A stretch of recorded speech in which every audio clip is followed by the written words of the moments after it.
Hey, music fans, welcome back to SoundLab Studios and Happy New Year. I know that this is more of a Christmas video than a New Year's video, but by this time it's already New Year's, but it's close enough to Christmas that I'm still wanting to do this. This is a project that me, Jacob Martin, Jason the Old Millennial, Ryan Cam, and I decided that we would do right before December started. We're calling it the 25 Albums of Christmas, and we're going to rank 25 classic Christmas albums for you to kind of go over which ones we like, which ones we don't like. So the thought behind this was I love Christmas music, but I only had like 2 Christmas albums in my collection. So I was wanting to get into some more of them, kind of see if there was any more that I would want later on. And I think this is going to be a fun way to do that. I've definitely found a lot of new Christmas albums this year. So before we start real quick, I have made a video as to what the albums we're going to be ranking and reviewing are. It's a little over a minute and a half, so it's not that long. But I'm just going to play this video real quick, and that is going to show what the albums are, and then we'll go ahead and get to the ranking. So here we go. They're singing deck the halls. Happy holiday. Happy holiday. Well, way up north where the air gets cold. Have yourself a merry little Christmas. Of a white Christmas. You'll be doing all right. I wish you Merry Christmas. Christmas doll. Santa buddy, and hurry down. Candles burning low. Lots of mistletoe. Thanks for such a wonderful year. They told me Santa Claus is coming to town. long lay the world in. 4 calling birds, 3 French hens, 2 turtle doves, and a Have a holly jolly Christmas. It's the Chestnuts roasting on an open fire. Here comes Santa Claus, right down Santa Claus Lane. Feliz Navidad, prospero año y felicidad. Oh, there's no place like home for the holidays.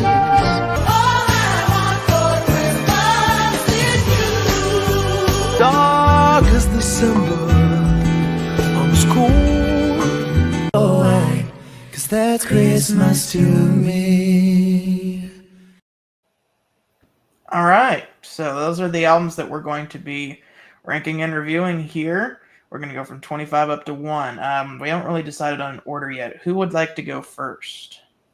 I'll go. I don't Alright. know how well mine are going to go. You're going to over, go so, first. Let's go ahead I'll and follow. have Jacob or I'll follow. Jason. Which of you would like to go second? I can go next. Okay, I'll be third, and then we'll have Jason save the best for last. I don't think any of these Christmas albums are long and bluesy, so that'll be nice. All right. Without further ado, on the 25th day of Christmas, what we got? So for my number 25, I went with James Brown. Now I like James Brown's voice. I thought he definitely brought it, but this was just kind of a weird album to me. I felt like it tried to be different, but almost like too different. Like I listened to a lot of the same songs in preparation for this. I'm like, can we please just go back to the familiar? So I like a 5 out of 10, but it was fine. But like picking a worst one out of these ones was honestly pretty tricky for me because I liked the majority of them, but this one just happened to come in last. Not bad or not horrible, but just not my favorite. All right. So the good thing about this series is, looking at my ranking right now, I'd say 20 of the 25 albums I gave an 8 out of 10 or higher. So I liked a good chunk of these albums. 3 of them, on the other hand, not so much. And there was an easy last place for me. I gave it a 2 out of 10. I thought this was a dreadful album to get through. And it is If on a Winter's Night by Sting. I thought this was a boring album to get through. Don't get me wrong, I like Sting. I love his work with the Police. But here he does this really folksy Christmas album singing old English songs that I could give 2 craps about. I was just so bored by the entirety of this album. And for some reason, Sting sings in this really weird voice on this album. Like some of the songs, he's going, "Oh, in the winter time." Like, what are you doing?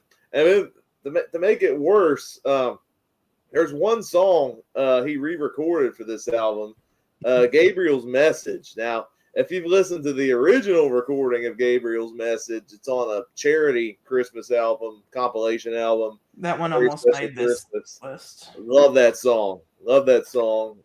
But he re-records it, and all the thing I love about the original recording is just gone, and it's a really awful re-recording. So there's probably only maybe like 2 or 3 songs on this album that are decent at best. There's one song called Christmas at Sea I had heard before that I liked. I thought it was kind of an earworm. Hounds of Winter I thought was a good song, but other than that, this album, didn't care for it. Okay, so there's no albums on this list that I hate, thankfully. Everything on this album is decent at worst. So I'm glad for that. But something's got to be last. And in 25th place for me, I'm going to go with Gene Autry Sings Rudolph the Red-Nosed Reindeer and Other Songs. And I gave it a 5 out of 10. So here's why the score is so low. I'll talk about the positive first. So Rudolph the Red-Nosed Reindeer and Here Comes Santa Claus. Both great songs. Especially Here Comes Santa Claus. However, the thing is, this version of Here Comes Santa Claus is a re-recording. The original one is so much better. And this one, like, just his vocal inflections are just different than the one I'm used to hearing. Now, this is the one that was used in that famous scene from National Lampoon's Christmas Vacation. So that's cool. But I like the original one better. He changes up the melody a bit, and it kind of throws me off on this one. I don't like that about it. Here's the 2 things that really just bug me about this album. In between each of the album songs, you have these weird spoken word passages where he's like talking to the listener, telling them stories and stuff, and I'm like, just get on with the singing already. I don't want to hear about your time in the Santa Claus parade or whatever. Where it's just, I mean, I like that he opens up with like a greeting, like he's like, "Happy holidays, folks, from wherever you are." I'm fine with that, but whenever he gets to like, "Now why don't y'all pull up a chair? Here's a song for the little kiddies to sing," and it starts I hated Nine Little Reindeer. I hated Nine Little Reindeer. That was so annoying. Why did he put that on this album? Jingle Bells, that's good, but then like again, you got the weird little talking in between the stuff up on the housetop. Here's the worst part about this album. The last like 3 songs aren't even him. It's like a choir singing it. I'm like, isn't this Gene Autry Sings Rudolph the Red-Nosed Reindeer and Other Christmas Songs? Not Gene Autry's choir sings the other. Gene Autry sings the Rudolph the Red-Nosed Reindeer and his choir sings other Christmas songs. That's why the score is so low. Gene Autry is a good singer. I like his Here Comes Santa Claus, the original one that's not on this album. I like his Rudolph the Red-Nosed Reindeer. A lot of the songs on here are good. But the weird talking just annoyed the heck out of me. And sing your own songs. 5 out of 10. Yeah, I'm right with Jacob on this one. Easily one of the worst albums I've ever heard is If on a Winter's Night by Sting. It was just so bad. I was so bored with this album. There's no Christmas classics on here at all. Nothing I would listen to again. And Sting, I didn't think his vocals were that good. And I love Sting's voice when it comes to songs by the Police. He's a great singer. I don't know. This was just a weird album to me. Yeah, I gave it a 5 out of 10. It was terrible. All right, 24. Well, I didn't like the Sting album either, but I didn't think it would be last place bad. But it's second to last. It's second to last for me. Kind of similar to you guys in that it felt like Sting was kind of asleep when he was recording. And I love every little thing she does is magic. It's on my running playlist. Like I love the crap out of that song. So Sting is very talented. I don't know what happened here, but like the Brown one was just weird, and I was not a fan of it. But here it was like Jacob Martin was talking about the faux bridge, I don't know what he was doing. So technically, there's nothing wrong with it. So I'm going 5, but at the same time, it was kind of a chore to get through. All right, so my number 24, we're going up from a 2 out of 10 to a 4 out of 10, so slight improvement. I'm going Feliz Navidad by Jose Feliciano. Now, I've not heard much of this guy outside of the main song, Feliz Navidad. I know he did a cover of Light My Fire by The Doors originally. Not the biggest fan of his cover of that song. Feliz Navidad is an iconic song. I will give him that. I stand by it. It's a great song. I sing along to it whenever it plays on the radio. So it gets some points for that. At least there's at least one really good, memorable song on this album. And there's a couple of them on the album that's not bad. Like I thought his version of Little Drummer Boy was fine. My main issue with it, one, half of the songs are instrumentals. I'm not the biggest fan of instrumentals on a lot of albums. And though he's a good guitar player, I'll give him that. After you have like 6 instrumentals on the same album, it gets very samey and repetitive, and I didn't care for that. And I think my other problem is, like, yeah, as much as I love Feliz Navidad, his voice gets really grating after a while. Like, I'll come back and listen to the big song, but I just don't want to hear a full album with his voice. And even on, like, classic Christmas songs, I'm like, he doesn't really offer anything distinct in these songs. And just the way he sings them, I just wasn't the big fan of him either, especially on songs like the Christmas song. So this is another album I didn't care for, but it still leagues above the Sting album for me, but it's still 24. All right, 24 for me is I don't know if people are going to be upset at me for this, but it's a Christmas Together by John Denver and the Muppets. So, man. You know, this whole album, I kept Jacob thinking. Martin dislikes that. Well, this whole album, I kept thinking. Wow. No, hear me out. I kept thinking this whole album, why didn't they just make a Muppets album and a John Denver Christmas album? It wasn't until after I heard it that I realized there is a John Denver Christmas album called Rocky Mountain Christmas. I listened to that and I'm like, yes, this is what I was looking for. But the whole time I was listening to this, I was like, I don't want to listen to the Muppets right now. If I wanted to listen to the Muppets, I would listen to just the Muppets Christmas album, but I want to hear John Denver. And there's not a lot of John Denver on this album. Like, he just sings these little passages, and most of this album is the Muppets. I will give it this. This is an older album, so this is Jim Henson and Frank Oz doing the Muppets voices. So I'm happy for that. But, like, I really just want to hear John Denver, because John Denver's a really good singer, and I wanted to hear him do renditions of Christmas songs. The 12 Days of Christmas is iconic, their version of it, but it is kind of annoying after a while. Whatever the song that Miss Piggy and Gonzo sing about a hay penny or whatever, I didn't like that. Deck the Halls. Okay, I will give the album this. When the River Meets the Sea, the one that Kermit's little nephew sings, is a good song, but I really wish that John Denver was singing it instead of Kermit's little nephew. And then at the very end of this album, we got what we're going to be talking about a lot, where they're saying, like, we hope you enjoyed this album or whatever. We wish you a Merry Christmas. Anyway, I just didn't really like this album because I kept just wanting to hear John Denver. That's really why it's this low. It's a fun album if you're going into it wanting the Muppets, but if you want just John Denver, go listen to Rocky Mountain Christmas. 5 out of 10. Well, I think that's going to be the biggest hot take on this because I know me and Jacob had that really high on our list, and I don't know about Ron. It's up there. It's up there high for me too. But anyways, number 24, I put Christmas by Mannheim Steamroller on here. It's an instrumental Christmas album. I don't care for that too much. I prefer listening to people sing when it comes to Christmas. So I was bored with this album as well. Not much to say. It's just an instrumental album I didn't care for. Okay, let me just see. No comments. So let's go on to 23. So for my 23, and I clicked away from my list. Here it is. So for my number 23, I'm going with the Gene Autry album.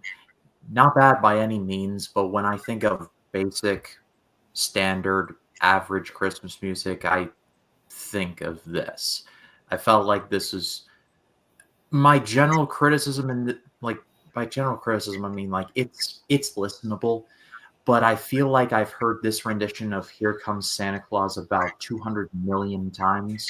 Like, there's a part in the movie Fred Claus, I don't know if any of you have ever seen Fred Claus, where that song gets played so much that Fred Claus finally snaps. I have never related more to Vince Vaughn than I had in that moment. So, 5 out of 10, nothing inherently wrong with it. It's fine, but it's like a lot of stuff I've heard before. All right. My number 23, it pains me to rate this album this low. This is a 5 out of 10. Someday at Christmas by Stevie Wonder. Yeah. Oh, poor Stevie. Oh, man. I wanted to love this album so much going in because the bookends on this album are so great. You have Someday at Christmas, which opens the album. I love the sentiment behind that song. Someday at Christmas, men won't be boys playing with bombs instead of playing with toys. I got written around the Vietnam War era. I thought that was a very lovely sentiment there. Kind of like an anti-war Christmas song. What Christmas means to me, I've always loved that song. Such a very upbeat, catchy Christmas pop song that I really like. One Little Christmas Tree is an alright song. I like his version of Silver Bells. The rest of the album, boring as sin.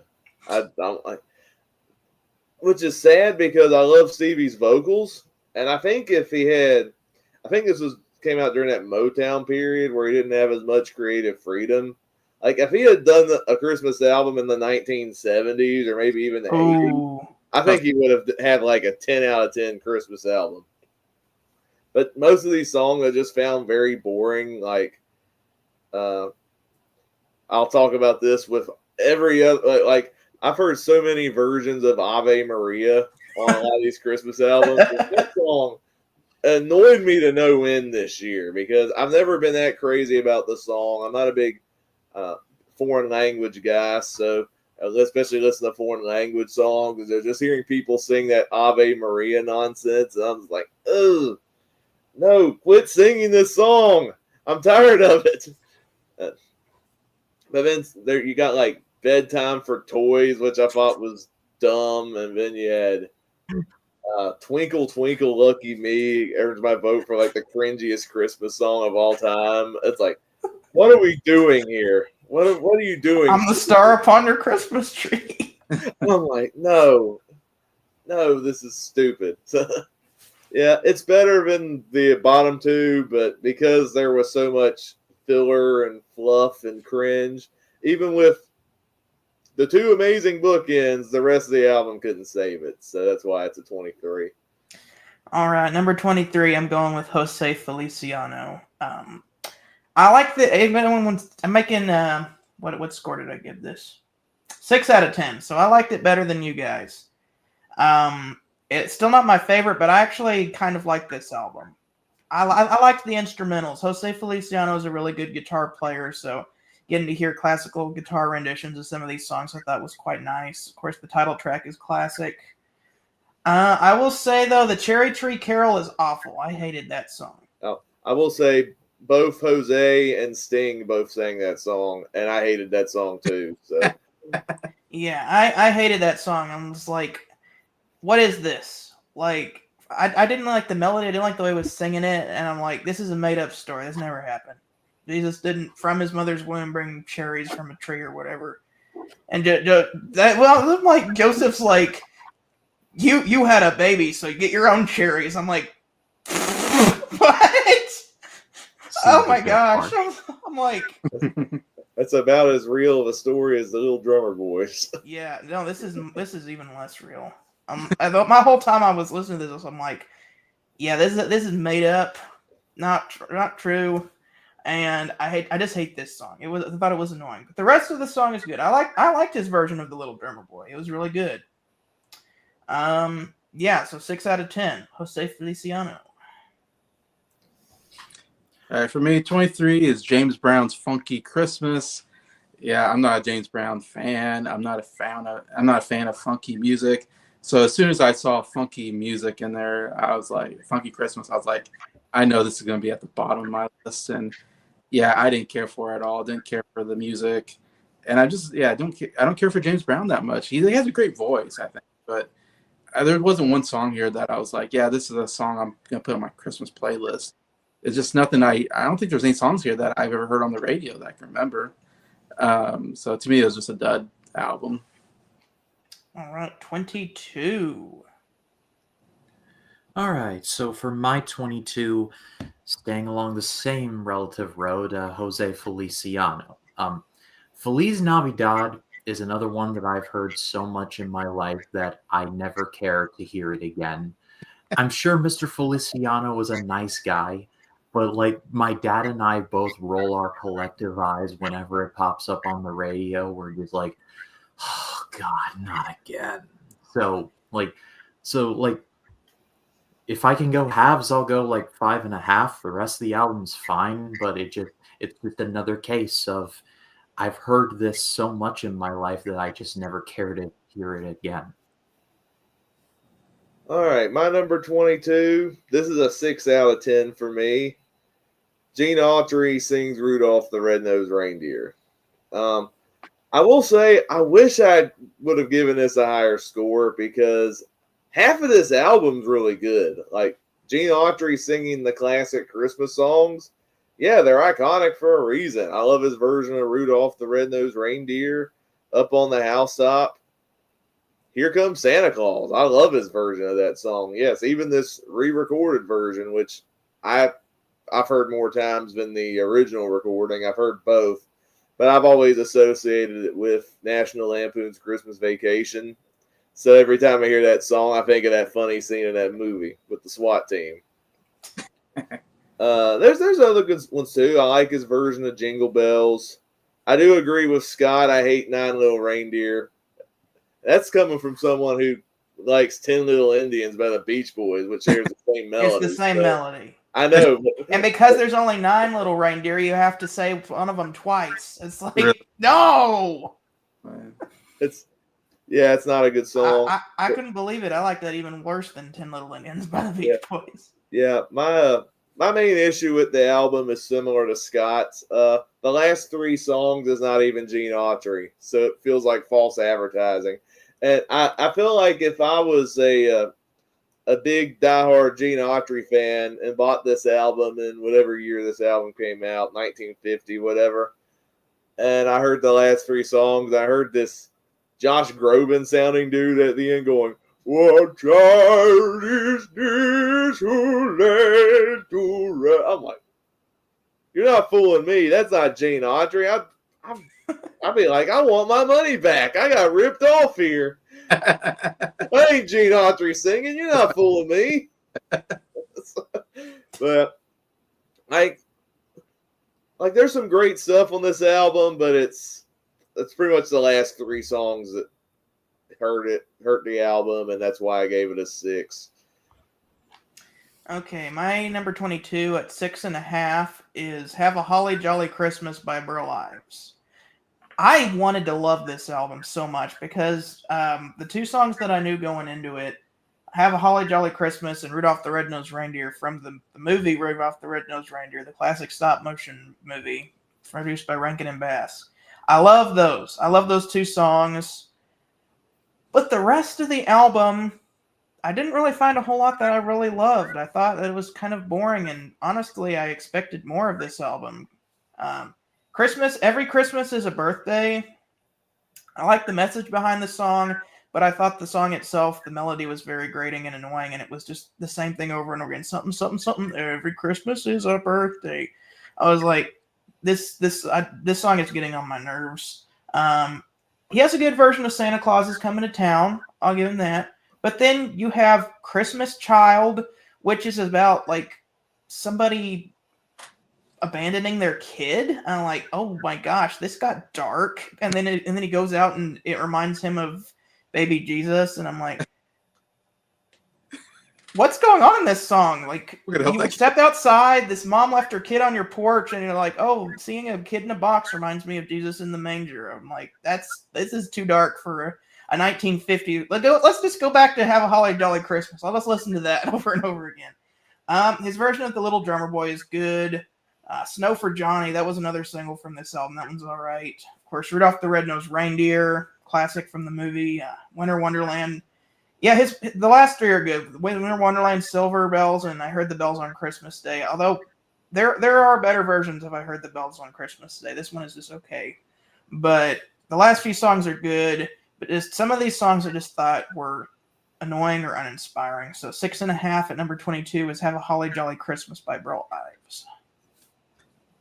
Yeah, number 22 for me, I am right with Ryan. Feliz Navidad by Jose Feliciano. And I feel like everybody's talked about this album already. I think we all kind of agree this is at the bottom of the list because the title song is great. I love Feliz Navidad. It's a classic Christmas song. I don't have any problems hearing it on the radio anytime it comes on or whatever, or on my Spotify playlist. But besides that, there's nothing really that good on here. That's like, to me, that he's like a one-hit wonder. As far as I know, it's like the one hit he had. Great, but nothing else was good on this album. Like I said, a lot of instrumentals I didn't care for. And I feel like he's saying in Spanish sometimes, which, I mean, it makes sense. He's a Spanish speaker, but it just, yeah, nothing else was good except for that one song. So I'd be at the bottom here. Number 22. All right, number 21. So for my number 21, I went with the Andy Williams Christmas album. And kind of the theme of some of my choices so far is that I've listened to a lot of it before. What I'm gonna give this one a 6 out of 10 because Andy Williams' voice is legitimately really great. And his just abilities just carried a lot of the songs forward for me because there were a lot of sameness with a lot of the songs. And so like the difference for me became, how is the actual singer? Is the singer actually really good? And Andy Williams was one of the good ones. So going 6, I don't want to go any higher than that, but Andy Williams, he made it work. All right, my number 21. These are all albums that I quite enjoyed. This one's a 7 out of 10. Season's Greetings from Perry Como is my number 21. And I think Perry Como has a decent voice. I think some of these other pop, jazz type singers, I don't think he's as good as like Frank Sinatra or Bing Crosby or anything like that. But I think he's all right. I will say I love Home for the Holidays. I associate Perry Como with that song. I love his version of that song. I love the jazziness that he brings to that song. I like how it starts off very slow and then it picks up a little bit where you get all the horns and the backing vocals. It's a really awesome song. The rest of the songs are really good too. I like his version of Rudolph Fine, Santa Claus is Coming to Town. I don't think anything else in this album is as great as Home for the Holidays, but I think he does a decent job singing the songs. I think the only like real snag for me is like he does this weird storytelling version at the end on what's called The Story of the First Christmas, where he does all the religious type Christmas songs like "O Come All You Faithful," "Little Town of Bethlehem," all packaged into this extended track, and it's more of a storytelling thing. And he doesn't really sing on most of it, so it's really similar to the Gene Autry situation. And I'm like, I could have done without that one, truthfully. I think if you had ended it on the song before that, I love the mashup of "Here We Come a Caroling," "We Wish You a Merry Christmas." Like, if that was the album closer, I would have probably have given this maybe an 8 out of 10. But I think it's a fine album. There's better albums than this, but after this, we're getting to the good stuff, like really good stuff for me. Okay, my number 21 at 7 out of 10 is the Andy Williams Christmas album. So the two big hit songs from this album, "Happy Holidays" and "It's the Most Wonderful Time of the Year," are Christmas classics. I love those ones to death. His version of "White Christmas" is really good. I liked his version of the Christmas song. And his version of "Jingle Bells." That was the big surprise for me on this album. I really, really loved his version of "Jingle Bells." But there's some other... Oh, and "Oh Holy Night." Yeah. Fantastic rendition of "Oh Holy Night." But there's just some other songs on here that I just don't like as much. Like, in particular, his version of the 12 Days of Christmas. His version of the 12 Days of Christmas was awful. He changed all the words, and none of them were for the better. The whole time I was just like, "And a partridge in a pear tree, not a song in a Christmas tree." Like, get it right. Like, this, I know you were trying to change the words, but this stinks. I hate this. Move on to the next song. His First Noel is good. His "Away in a Manger," that's an interesting story. It's a different melody of "Away in a Manger." It's not the one everyone knows. So that, again, he changed the words of 12 Days of Christmas, and they changed the melody of "Away in a Manger," and I'm like, no. Sometimes changing stuff up is good, and making it your own is good, but not here. Nope, I didn't like that. "Sweet Little Jesus Boy," I liked that song. That one is good. His version of "Little Drummer Boy" was okay. I believe it had like a child's choir singing behind him, which was an interesting choice. And he has a good "Silent Night" to close the album. So all around, it's mostly positive, but a few negatives, especially his 12 Days of Christmas. 7 out of 10, Andy Williams.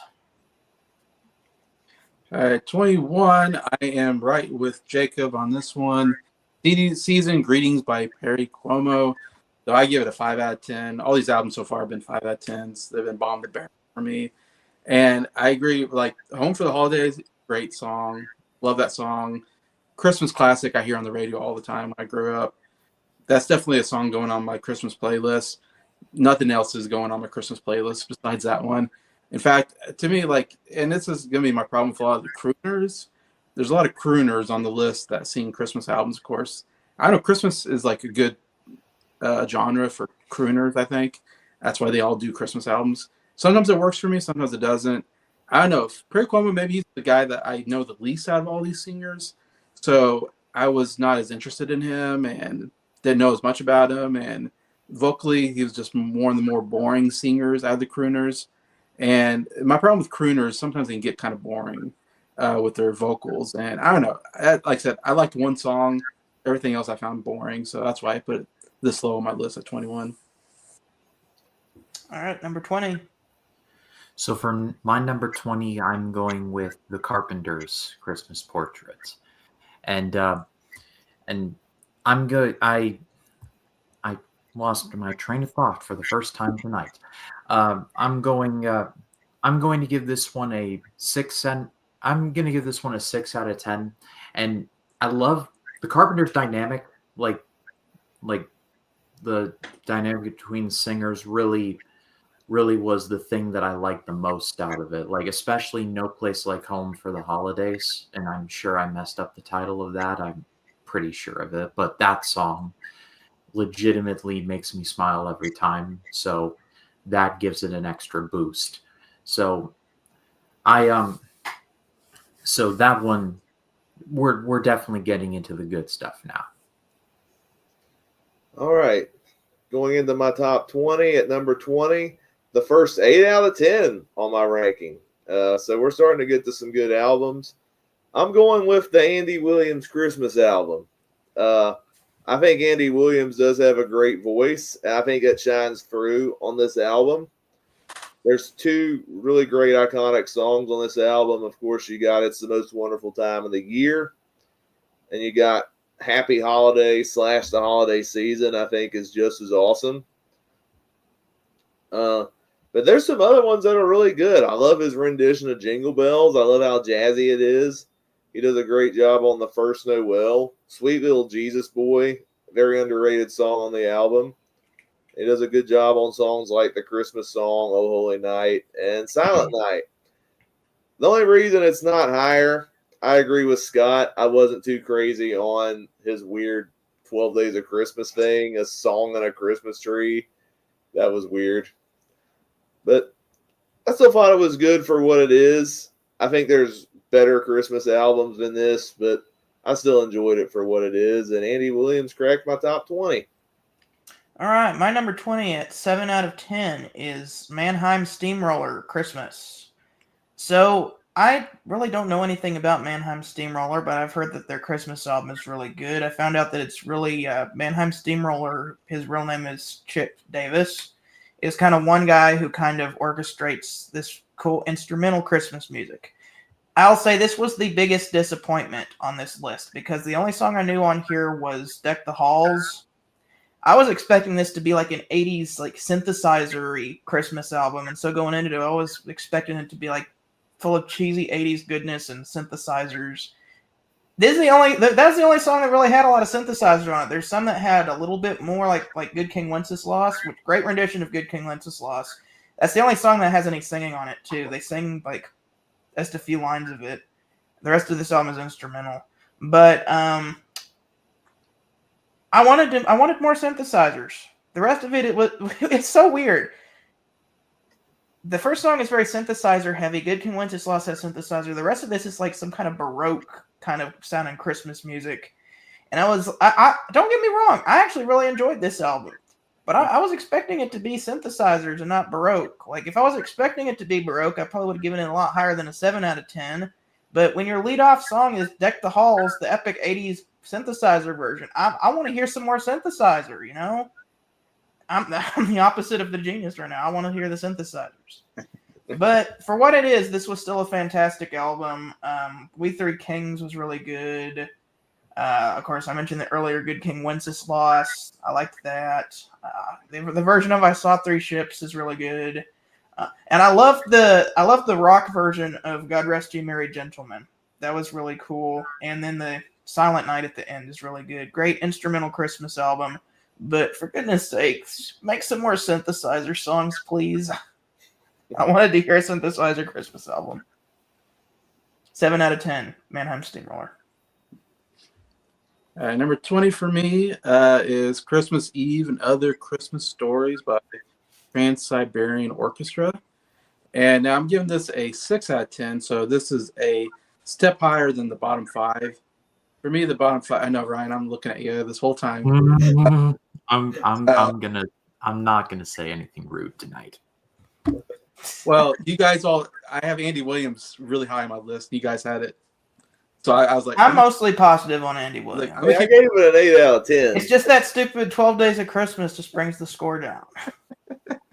Yeah. Anyways, and Christmas Together I have really high, but that's just the way the list goes. But yeah. So the bottom 5, like the bottom 3, like I didn't like anything on those albums. Like 22-21 had like one good song on the album. So we get to this one, and like there's definitely like one highlight on this album. It's that one. I forget. I didn't write down what it was, but I know it's like about Christmas Eve, Sarajevo. And then like the bum bum bum bum bum bum bum or something like that. Anyways, great instrumental for sure. Classic. I've heard on the radio many times. Yeah, highlight of the album for sure. Besides that, I mean, again, this is just me. I'm not big on the instrumental albums or whatever, and so this is majority an instrumental album. So I was kind of bored with that. There's some singing here, and I actually thought the singing songs that they sung were actually, pretty good.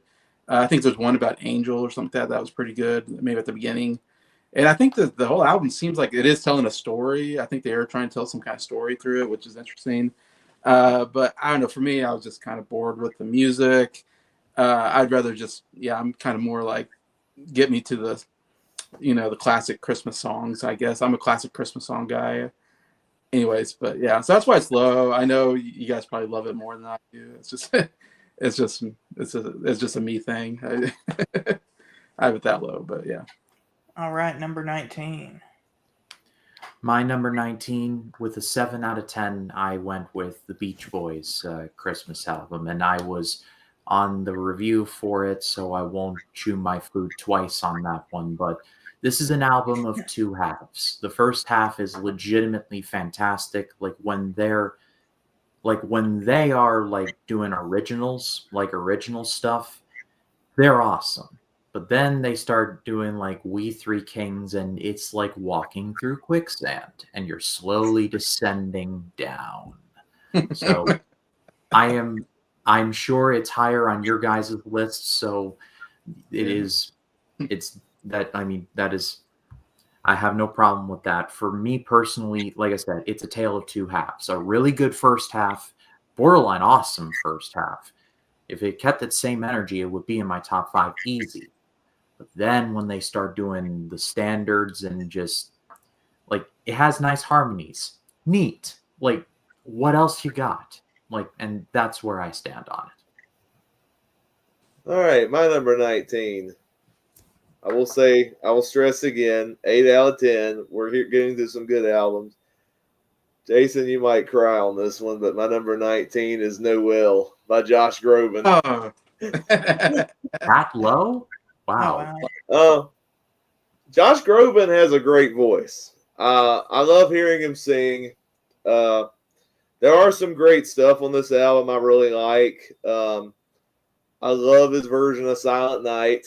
I thought that was a great way to open the album. His version of Little Drummer Boy was pretty good. It's a more acoustic, heavy version of the song. Kind of different for him, but still pretty good. I'll Be Home for Christmas, man. This might be my favorite version of that song. You have Josh Groban singing, and you hear these answering machine messages of soldiers that are deployed who can't make it home for the holidays, and they're wishing their kids a Merry Christmas. I'm like, it's very heartbreaking stuff. I think of all the versions, I think this is the one that echoes the original sentiment of the song. And I really respect it for that. It's a very heartbreaking, tearjerker version of that song. He does a great job on the first Noel with Faith Hill. I think they sing together very well. I think the reason it's lower. Oh, I also will stress there's an original song on here called "Thankful," which is very underrated. I had listened to this album before. I forgot about it. And I do really like the message of that song. And that made my top 5 on that album. The only reason it's not any higher, he sings like 3 songs that are in a different language, and I wasn't too crazy on any of them. He does Ave Maria again. That's like the most annoyed. Yeah, but he had the best one. He's the best version, though. He has the best version of it. But I still didn't care. He's the only one who could pronounce the words correctly. I still don't care for the it. version, Jacob. The version. Petite Papa Noel. Don't know. Panis Angelicus. I don't know what that is. So Panis Angelicus. Say it right. I'm in choir. It's one of my pet peeves when people say Dominum. It's Dominum. I'm in choir. I know how to pronounce Latin correctly. And Stevie Wonder and all of them all say Dominum. And he's the one guy who said Dominum. And I'm like, yes, you actually pronounced it right. The song. But yeah, but I still think it's a good album. It's an 8 out of 10. Okay. There's some great vocals. I think there's some great stuff on it, but it's just a matter of preference at this point. Okay. My number 19 at 7.5 is James Brown and the Funky Flames Sing Christmas Songs. I enjoyed this way more than I should have. Because I know Jason does not like James Brown. And I know it's not as high of a score, but I still really loved the heck out of this album. This was so fun to listen to. Sorry, Jason. I'm not trying to put down your opinion on James Brown. I had a lot of fun listening to it. The first song, "Let's Make This Christmas Mean Something This Year," where the background singers kind of keep singing this, "Let's make this Christmas mean something this year." And then James Brown, it's like, "I want to thank you all for a good year, Happy New Year." And he's just like talking real fast. And I'm like, this is hilarious. I love this. James Brown has a really good voice too. Really great voice. Great stage presence. I will say though, why do we have to have two versions of the Christmas song on here? They were almost identical too. I thought that was interesting. "Merry Christmas, Baby." I like that one. His version of "Please Come Home for Christmas" is good, but the Eagles is still the best for me. "This Is My Lonely Christmas" was all right. They had like an instrumental version and then the actual version. And "Christmas in Heaven" was a kind of an interesting closer. But if anything, this album has taught me that I need to check out some more James Brown, because I might actually like his studio albums if I enjoyed this. I mean, I know Live at the Apollo Theater is a big one. I will definitely be checking out some James Brown later this year because of this Christmas album. 7.5. James Brown and the Funky Flames sing Christmas songs. Yeah, I guess it depends if you like James Brown. Yeah, you kind of have to. Although the whole time I was waiting for him to say, "Where's the confounded bridge?" Oh, yeah. That's an inside joke. If you get it, you get it. Yeah. Yeah, because we haven't really talked about James Brown on the channels, really. Other than when we talked about the Crunch. That's the only time we ever bring up James Brown. Because he's definitely like early 60s. Yeah, he's like really funk soul. 70s, even into the 80s, because he did that song in Rocky IV. Oh gosh, I forgot about that. Rocky IV, aka music video, the movie. All right, Jason, what's your number 19? All right, 19 for me is the Gene Autry sings "Rudolph the Red-Nosed Reindeer." I'm kind of with everybody on that one. I have it like a little higher, I think, than most everybody else. I think already talked about it, but even though I have a little bit higher, I'm kind of like the same with everybody. I have a 6 out of 10. Still an album I didn't care for too much. And again, Gene Autry is not a singer I care that much about, except Rudolph the Red-Nosed Reindeer, great addition. There's a lot of great additions to the song, and this is definitely one of them that I like. I do really love, you mentioned, I don't think I wrote it down, but I think someone talked about it already, but I really love Was it the "Here Comes Santa Claus"? Yeah, Here Comes Santa Claus. Yeah, I love "Here Comes Santa Claus." I love his edition of it. It's definitely a radio classic that I heard growing up and always loved it. And I always love that song because it's like one of the few Christmas songs I feel like that it's not a song about, it's not a religious song, but yet it mentions God in it, and I kind of love that. And just anybody will sing it and not realize. And I always think, I don't know if people realize, like, wow, this has religion in it, even though it's not a religious song. Anyways, I like that about it. Anyways, but Gene Autry, I think, does a good job on that. Besides that, I didn't care much more for the album. Like I said, there's a couple of good songs here, but then the rest was kind of boring. And and you guys mentioned something else about someone else singing here, and there's a choir singing, whatever. So yeah, it's here 19 for me. Number 18. So my number 18 is Stevie. There it goes again. Stevie Wonder, and and this has been talked about before here, so I won't chew the food twice on that one. But like the one, like the song that was "What Christmas Means to Me," I thought was awesome, and I'd actually heard it a ton of times before. The rest of the album was pretty good. The Christmas in Me one, I just didn't know what to make of that Twinkle, one. Twinkle, Little Me. Or that one, yeah. I forgot the title. I'm gonna give this a 7, and the 7 pretty much goes to What Christmas Means to Me, and like almost that song almost exclusively. All right, my number 18. Again, another 8 out of 10 album. "Christmas" by Mannheim Steamroller. It's weird because, I tend to be very picky on instrumental songs, but I actually knew a lot of Mannheim Steamroller going in. I have a compilation album of Mannheim Steamroller Christmas songs, and I really liked it. So this is the original Mannheim Steamroller Christmas album, and it didn't disappoint. It opens with Deck the Halls.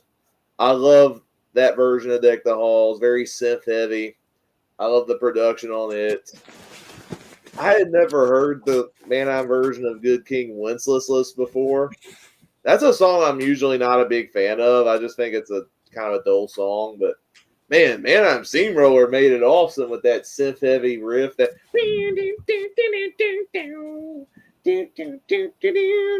almost has kind of a funk vibe to it, and I'm like, man, I'm vibing to this. This is awesome.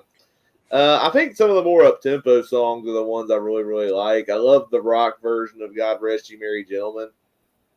And Scott mentioned, there's some slower ones on there too, but, there's still some good takes on some of these songs. Silent Night's really good. I Saw Three Ships, We Three Kings. And then there's there's actually two versions of God Rest You Merry Gentlemen on the album. There's the more iconic rock version, and then the one before that, which is primarily, to me, it sounds like the marching band version of God Rest You Merry Gentlemen, and I thought it was pretty cool too. There's a couple slower songs on the album I'm not that crazy on, like Carol of the Birds and Bring a Torch, Jeanette Isabella. I don't know what the heck that song is about, but that's on the album. The highs on this album are really good, and yeah, I do like the Christmas sound of Mannheim Steamroller, and that was strong enough for me to place it where I place it on the ranking. Okay, number 18 at 8 out of 10, we have an album with the same name, Christmas, by Michael Bublé. So Michael Bublé is kind of like the modern crooner, and I thought that he had a really solid Christmas album here. His version of It's Beginning to Look a Lot Like Christmas is iconic. I will say, though, his Santa Claus is Coming to Town, that's my biggest problem with this album, is it feels like a lot of the songs on here are based off of other versions. Like his Santa Claus is Coming to Town, his Jingle Bells. His Santa Claus is Coming to Town was really good, but his Jingle Bells feels like it's a ripoff of Bing Crosby's version, like with the female background singers. Like, I'm like, this is just Bing Crosby. His White Christmas with Shania Twain is just the Drifters version. But all the ones that he sings that are making the songs his own are really good. Like, I think his version of All I Want for Christmas Is You is better than Mariah Carey's, honestly. I like the ballad nature kind of brings out the meaning of the song more. I liked his Holly Jolly Christmas. My favorite song on this album is his version of Santa Baby. That really surprised me because I hate the song Santa Baby. But he completely changed the meaning of it. He changes it to Santa Buddy, and it's basically him like, hey, Santa Buddy, can you get me like a Rolex and a yacht and all this stuff? And I'm like, this is hilarious. This is my favorite version of this song. Like, I usually hate this song, but Michael Bublé, you have turned me around on this song. Santa Buddy is my favorite song on this album. He has a good Have Yourself a Merry Little Christmas, but it is kind of too much like Frank Sinatra. Again, his Christmas Baby Please Come Home is straight up Darlene Love's version. His Blue Christmas is more original than, like, it's more making it his own. You can hear tinges of the Elvis version there. The original song, Cold December Night, that's pretty good. He's got a pretty good I'll Be Home for Christmas. I will say, though, hearing Michael Bublé sing Ave Maria in his low register is kind of odd. And what the heck is Michael Bublé doing singing Feliz Navidad? I'm like, no. I'll leave that one to Mr. Feliciano. That's the one thing you got, Mr. Feliciano, is you got that song. I will say that it's kind of weird that the last song on the album is just him going, Merry Christmas, this is Michael Bublé. And that's it. I'm like, that was it? It's called Michael's Christmas Greeting. I'm expecting him to at least say, thank you for listening to my album. I took a lot of work making it. Like Phil Spector does on his album, but it's just, at least it's short and sweet. It's just Merry Christmas. This is Michael Bublé, and that's it. But pretty solid Christmas album here, Mr. Bublé. 8 out of 10. All right, number 18 for me. This isn't exactly the album, but I pulled it out because I was listening to this today. But my actual 18th album is Having Holly Jolly Christmas by Burl Ives. I was listening to the Rudolph the Red-Nosed Reindeer soundtrack today with Burl Ives there. Anyways, loved listening to this today. But Burl Ives, like, again, I don't know if everybody's mentioned this before. He had some classic songs on here for sure. I mean, obviously, the songs from the Rudolph is good. I really enjoy it because I have a lot of nostalgia for that Christmas special. And and Burl Ives is so good as the snowman singing those songs. It's so iconic. Singing Rudolph the Red-Nosed Reindeer and Silver Bells. Love Silver Bells. Oh my gosh. I don't know if I've heard too many better versions of Silver Bells than that, I would say. Have Holly Jolly Christmas, the title song is great. Besides that, I wasn't as crazy about a lot of the stuff on here. And I think Burl Ives is so interesting because I don't know what his career is as a singer. He's an actor. I mean, he's a good actor, really good character actor, I would say, of the, I want to say 50s period, 60s period. He won an Oscar actually for Big Country, a Best Supporting Actor. So he's Oscar-winning actor, and that's what he plays more father, kind of grouchy father figure. I think most of the time in movies. So singing wise, I feel like he's the strongest singer. I mean, he's fine on these songs, but I guess when I was putting this list together, I just thought, I think I'm gonna give a little more credit to the actual real singers on the album on the list that are like their careers are singers and they belt it out a lot better than he does. So I guess that's why I kind of put it down on my list. It's just like, he's just not to me a real singer. I may be wrong. Maybe he is a singer, but I know him as an actor more that does a little bit of singing on the side. So yeah, that's why I have it at 18. Yeah. I think before we start, I think Nick's got some comments on the live chat. Oh yeah. All right. Just got finished watching the Rangers beat the Bruins. And Nick tried getting into some of James Brown's early 60s albums, but he didn't really like them. Okay. Yeah, James Brown and the Blue Flames or something like that. The Funky Flames. Yeah. I did find a James Brown and the Funky Flames album at the record store the other day. I almost bought it, but I found the Simon & Garfunkel album instead. Good choice. All right. We are at... Which number is this? 17. Number 17. My number 17 is Merry Christmas by Johnny Mathis. I'm going to give this one a 7 as well. The hits on here are really good. Johnny Mathis has a pretty underrated voice, I would say.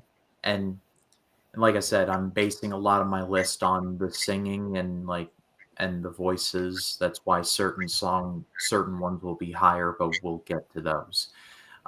It's a lot of ones that I had heard before, so that played a part. But Johnny Mathis had an awesome voice, so I'm going as high as it did based on his voice and the voice alone. All right. Well, my number 17. This is going to sound like a hot take. Oh, no. Charlie Brown Christmas, the soundtrack from Vince Guaraldi. You And before you say anything, and this is I love a Charlie Brown Christmas. It's one of the best Christmas specials of all time.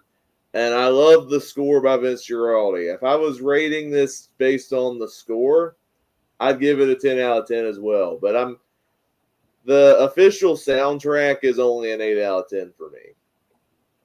The only reason why I'm giving it an 8 out of 10 is because the sequencing on this album is very off.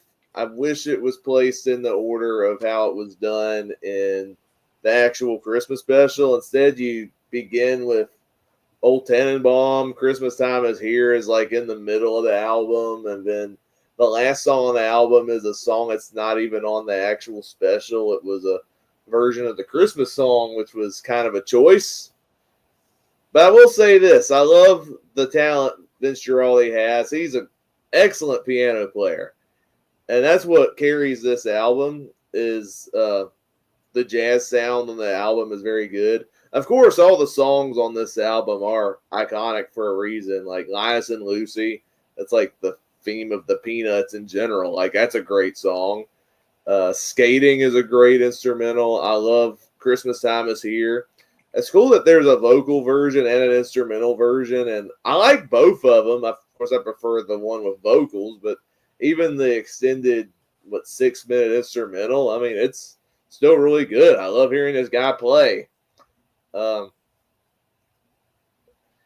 mean, it's a good Christmas album. I like it. I just wish it was sequenced like what it is in the special, where you start with Christmas Time Is Here, end with Hark the Herald Angels Sing. That's kind of like my one peeve with this album, but still a really good album. The original Christmas album, it's an 8 out of 10. If it was sequenced better to where it is in the special, it'd be a 10 out of 10 album. Okay, my number 18 at, I think it's 8 out of 10 as well.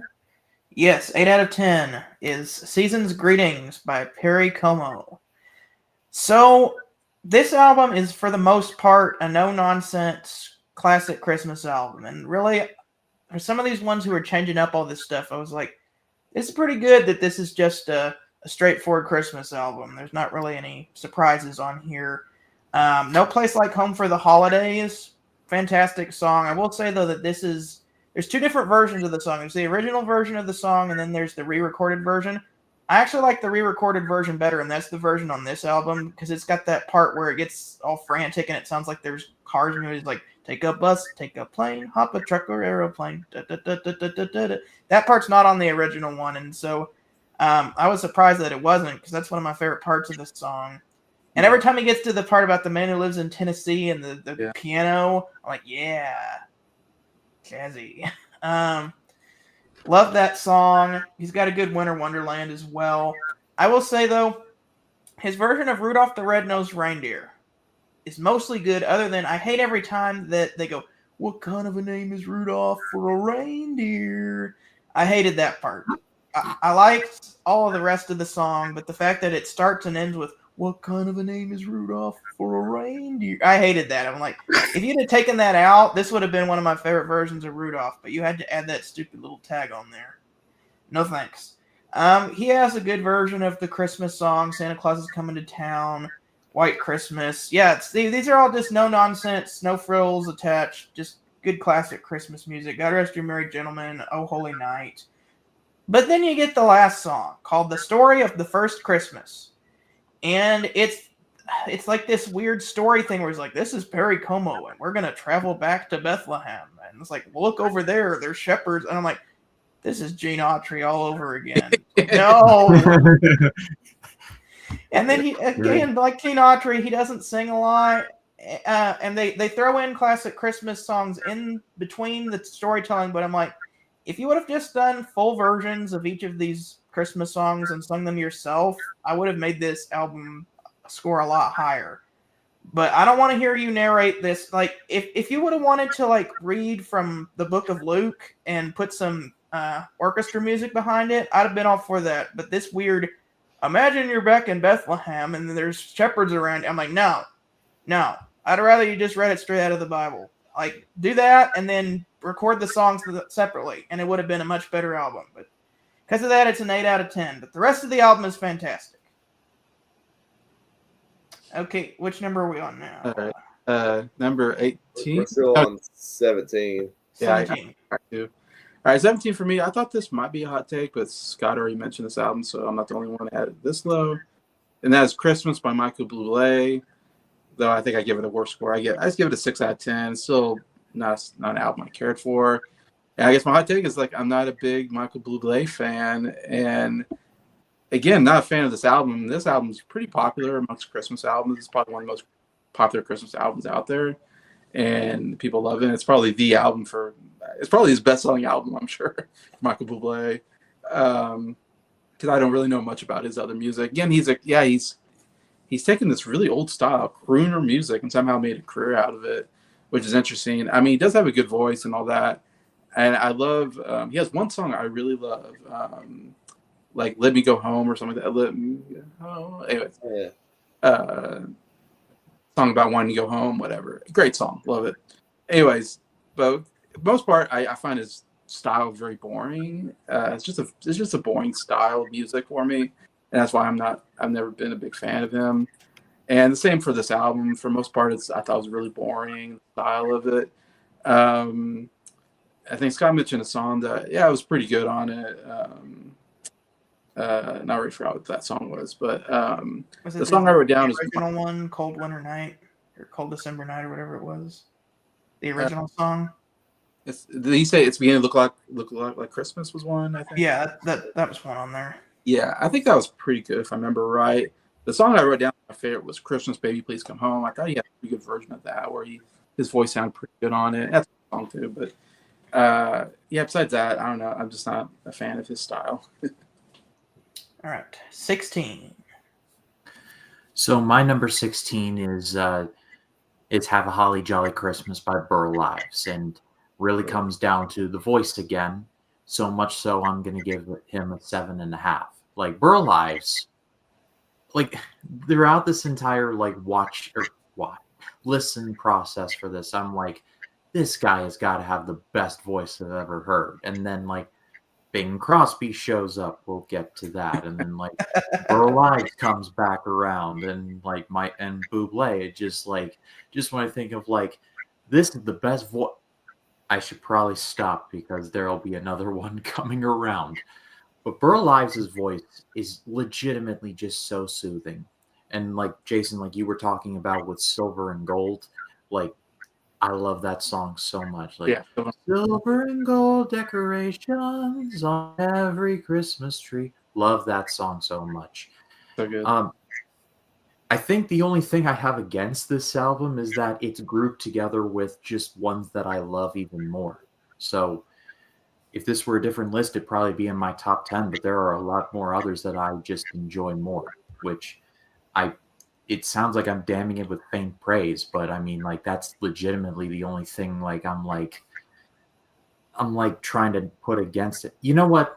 I'm putting it at an 8. Like, I'm feeling generous tonight. All right, my number 16, I'm also giving this an 8 out of 10. Well, it's the same as Ryan's. I'm also going Have a Holly Jolly Christmas by Burl Ives. I've always been a fan of Burl Ives' voice, particularly on Rudolph the Red-Nosed Reindeer. I wish Silver and Gold was on this album. Me too. It would have bumped. I think it would have bumped my score up if that song was on the album. It's a great song. But I was expecting that it was on the album. I was shocked it wasn't. Yeah. Well, 2 of the Rudolph songs made this album. The re-recorded versions, Rudolph the Red-Nosed Reindeer and Have a Holly Jolly Christmas. Both great songs on the albums. When I think Holly Jolly Christmas, I first think of Burl Ives. I love his version of that song, especially the re-recorded version that's on this album because that's the one that's played on the radio. Snow for Johnny, very underrated song. I do like the storytelling in that. I think he has a really good versions of songs like Santa Claus is Coming to Town, White Christmas, The Little Drummer Boy. And to me, the most underrated song on this album, and it's actually my second favorite song on here behind Holly Jolly Christmas, is I Heard the Bells on Christmas Day. I've heard that song before. I've heard a couple versions of that song over the years, but I really love Burl's version of this song. He's really brings out the sincerity in his voice in that song, especially with the powerful message that song has. The only downside, I'm not a fan of Christmas Child or Christmas is a Birthday.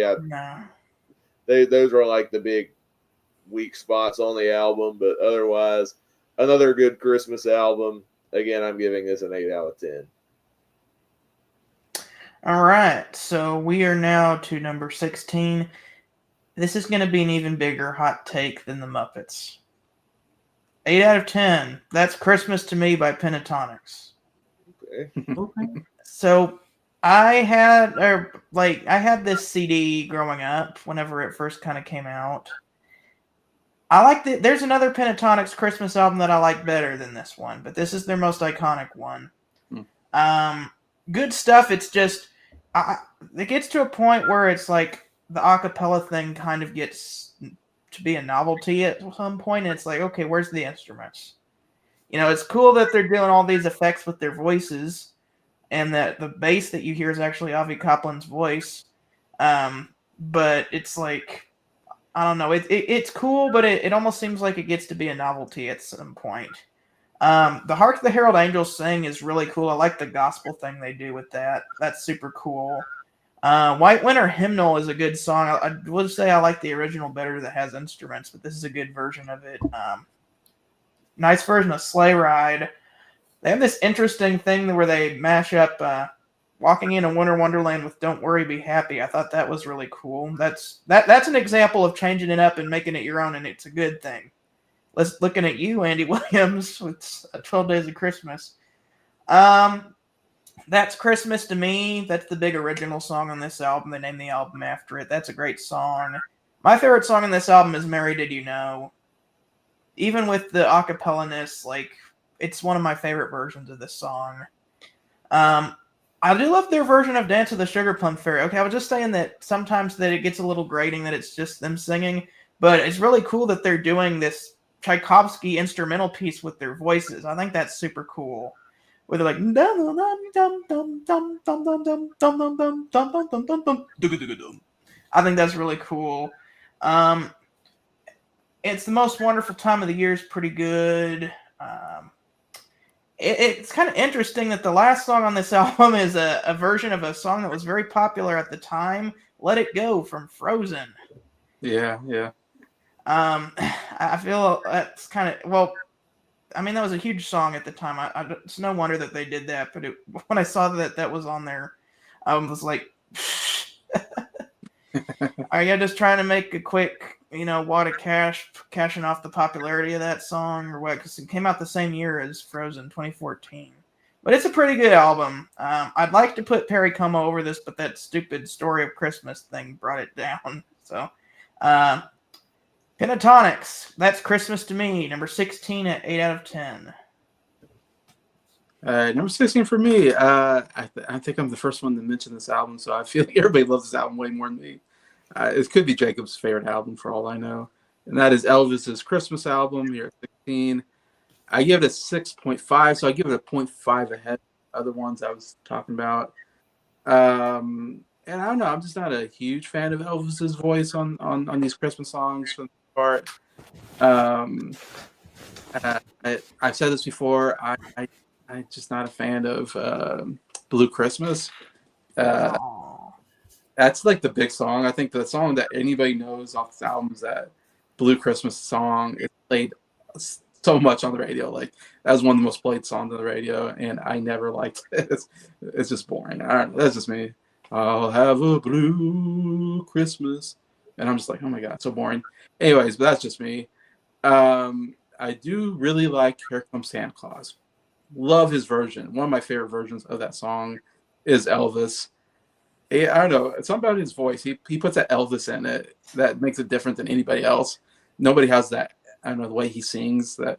And I know Nick does a good impression of him. I don't know. And maybe Jacob does too, but I just love that. Oh, here comes the Santa Claus. Here comes Santa Claus. This way he sings it. I love it.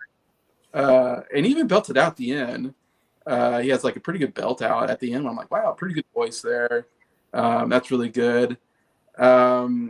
I didn't write anything else down, but again, like, the songs are, like I said, there's some good stuff there, but then a lot of it, I don't know. I'm just, the slower songs especially. Anytime Elvis sings slow, sometimes I'm just like, I don't know. His voice doesn't do well for me. I like it when he's a little more upbeat, I guess. But yeah, so yeah, for me, Elvis. All right, 15. So my number 15 is Merry Christmas by Mariah Carey. We got 3 different albums with that title on this. I know. That's why every time you say Merry Christmas, I'm like, bye. Which one? Because I know there's one of them that's very high on my list that I'm like, you can't have that. Oh, wait, there's 2 more albums. No, but All I Want for Christmas Is You is definitely overplayed. It's become a meme at this point. But it's a good song, and I do legitimately really enjoy it. Overplayed, yes, but I still really like it. And there are a few other songs where I'm like, okay, that's actually better than I was expecting. Like, this is probably my favorite version of Christmas Baby Please Come Home. Like, that song. This is probably my favorite version outside of the Bublé one, but we'll get to that. But I'm giving this an 8 out of 10. I liked this album way more than I expected it to. It's not just All I Want for Christmas Is You and a bunch of others. There actually is more substance than I think some people are willing to give it credit for. All And right. I'm not talking about anyone here. I'm just saying general. Okay. In general. Yeah. Yeah. No, I get what you're saying. My number 15, I might have this the highest on mine. James Brown Sings Christmas Songs is now my number 15. I gave this an 8 out of 10. Now, I criticized the Stevie Wonder album for lacking his charm and personality on those two songs. Well, that's not the case with James Brown. Like, James Brown brings the soul onto this album. And to be honest, I was really enjoying it. I will say it was weird that he did the Christmas song twice, and that the one that's credited as version 2 is the first one you hear on the album. I thought that was weird. I will say I liked version 2 over version 1. Version 2 had more of that James Brown soul that I liked, so should have just stuck with that one and just call it a day. And it's kind of weird that This Is My Lonely Christmas is split up into 2 parts. Part 1, the instrumental. Part 2, the vocals. Maybe you could have made that one song, and that would have been cool. But yeah, I do like a lot of this album. It's mostly originals. Let's Make Christmas Mean Something this year. Scott already mentioned it. That was pretty over the top and bombastic, but I enjoy it when James Brown goes there, and it's fun to listen to. I really like Sweet Little Baby Boy. He does a good version of Merry Christmas Baby, and I think along with the Eagles, I think he has one of the standout versions of Please Come Home for Christmas. So, yeah, this is another Christmas album I really liked. I didn't hear any. I hadn't heard any of his Christmas songs going in, and I thought this was a really good album. All right, my number 15. I'm definitely the biggest fan of this album. If on a Winter's Night by Sting. Wow. Everybody else absolutely hates this low. album, but I think it's because you don't get it. Sting is British, and he's paying homage to his heritage by singing traditional English carols. And Jacob, that weird voice that you said he's singing in is pure diction with pure vowels. That's how you're supposed to sing when you're British. You know? Stop the album from being weird, but I digress. It's look, Sting is taking those classic Christmas carols from his heritage and putting his love of jazz music into them. Like, this is not the Police's Christmas album. This is Sting's Christmas album. I feel like a lot of the songs on here are very challenging, like a very challenging listen to the listener. And I'm not meaning like challenging as in like for you guys saying challenging, like hard to get through, but more like, you know, musically complex. Gabriel's Message is a good opener. I will agree with Jacob, though. The version on A Very Special Christmas is better, in part just because it has Sting in his prime rather than old Sting like we have here. This came out in 2009, I believe. Soul Cake was an earworm. I was going around thinking, a soul cake, a soul cake. I love that. I forgot to mention that one. That one also I liked, by the way. So 3 songs that I didn't mind on that album, but the rest was bad. There Is No Rose of Such Virtue. That's an old English carol that I've sung in choir. I loved that as well. Christmas at Sea. That was a fantastic song. Lo How a Rose Ere Blooming. Another classic carol that I've sung in choir before. I think it's funny, though, that he just titled the song Cold Song. I think that's funny. Hounds of Winter is probably my favorite song in this album. That's one of 2 original songs. I do not like the Cherry Tree Carol, but I will say that Sting's version is a lot better than Jose Feliciano's. The Hurdy-Gurdy Man, I thought that was cool that was on there. And then the other original song by Sting, You Only Cross My Mind in Winter. I thought that was another one of the best songs on this album. So yeah, I like this a lot more than the rest of everyone else. 8 out of 10, Sting. If on a Winter's Night, number 15. Number 15 for me, I'm the first one to mention this album as well. And that is The Christmas Song by Nat King Cole. And I'm bumping this up another level to 7 out of 10, which to me it's an okay album. I mean, it's obviously got some classics. Nat King Cole has a great voice. He's against kind of one of these kind of old crooner types, I guess, and say, and he's got just absolute fantastic just tone or whatever to his voice. Obviously, the Christmas song is so good. It's one of the great Christmas songs of all time. His version to me is still my favorite version of that song, and the distinctive version of the Christmas song. And I didn't write anything else he had on here, so I forget what else was on the album. I just remember overall liking his voice and everything. Again, the crooner types are a little boring at times, so that's why it's not as high for me. So sometimes I got a little bored after a while listening to Nat King Cole, but at the same time, I mean, it's got some classic stuff on it. Okay, what? Do not put the Beatles anywhere near the. What? The Beatles. Beatles don't have a Christmas. You don't They don't have a Christmas album. And album. if they did, it would be near the top 10. Might be, no, but, yeah. Well, maybe next Christmas we'll put Ringo's Christmas album. I want to be Santa Santa Claus. He has a Christmas. It's He called does I have Want to a- Be Santa Claus. Wow. Okay. All right, number 14. So for my number 14, I went with Elvis's Christmas album. I'm giving this an 8 out of 10. I'm in the camp of I love Elvis's voice, and like 9 times out of 10, like Elvis's voice just makes these songs, like lifts them up.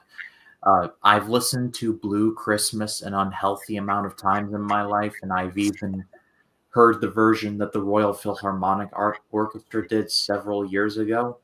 Unless you would like heard the song before, then you probably wouldn't know the difference between the two. But if you're interested, please go listen to the Royal Philharmonic version of it. It is quite good. I don't think I'll love it as much as others on here, but I'm still giving it 8 out of 10. Like I really enjoyed this one. Well, you'll see where Elvis falls on my rankings. So, Yeah. But my number 14, this is the first 9 out of 10 on the ranking, and I think it's the first time it's been mentioned. A Jolly Christmas by Frank Sinatra is number 14. Ooh. We're getting to the part where I would say these are like honorable mentions from going into the top 10. Like some of these were close to making the top 10. And this Frank Sinatra album is really good. Jingle Bells, I love his iconic version of that. The I love those Jingle bells.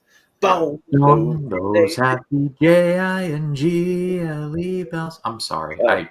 I love that It's an song. earworm. Yeah, it's an earworm. I think it's the album opener. That was the best song on the album. So I love the original song he does, Mistletoe and Holly. I've always liked that one. His version of Have Yourself a Merry Little Christmas to me rivals the Judy Garland version for best version of that song. I love his version of White Christmas is really good. I think that's only on like the deluxe version or whatever, but I had to listen to that and I thought it was really good. I came upon the Midnight Clear I like. He has a good version of Silent Night. I think the only song that hurts it for me, the Christmas Waltz, I've always found kind of a boring song. So Frank Sinatra singing it didn't really do much for me, and that's like the one gripe I have with this album. But other than that, great album. We're in like the as far as the old crooners go, Frank Sinatra is an artist I've really liked. It's cool that there's been a discussion in our group on Frank Sinatra lately, and I really like this album. It'd be great to explore more of him going forward. I thought this was a really great Christmas album. I have been. I've been listening to some early Frank, so that I can get the idea of what Frank Sinatra's career was like before they started doing albums. Because I know Jacob, Nick, and I are tentatively planning on doing a series on Frank Sinatra's albums in the future, and I wanted to. Frank Sinatra had a well-established career before they made his first album, so I wanted to listen to all of his singles before then. My number, what are we at? 14? Yeah. My number 14 is not Frank Sinatra. It is Merry Christmas by Mariah Carey. Okay. Okay, I will say, as much as I despise All I Want for Christmas Is You, it's actually a good song. I just hate that it's like the one song that you hear everywhere you go. It's like, my goodness, if we could just have some respect for the song and only play it a few times so that we could actually preserve that this is a good song. Like, I hate that I hear it, I'm like, oh, again, because it's legitimately a good song. That piano is really cool. She hits the high notes, except higher. It's a good song. The bass playing is really good on it. But I'll say what I like about this album are the kind of more soulful songs that she does. My goodness, like their opener, her version of Silent Night was killer. I was like, wow. I can also tell that a lot of this album was inspired by Whitney Houston, because I heard this and like, people must have said that Mariah Carey was going to be the new Whitney Houston, because the high notes, the soulfulness, it's all there here. Like this is like Ryan was saying, this is not just All I Want for Christmas Is You, the album. Her Oh Holy Night, another really great soulful rendition. Her version of Christmas Baby Please Come Home was great. I do like Darlene Love's better, but hers was great. I will say though, her Joy to the World is pretty much like All I Want for Christmas Is You, but it's Joy to the World. Jesus Born on This Day. My goodness, that song was amazing. That one blew me away.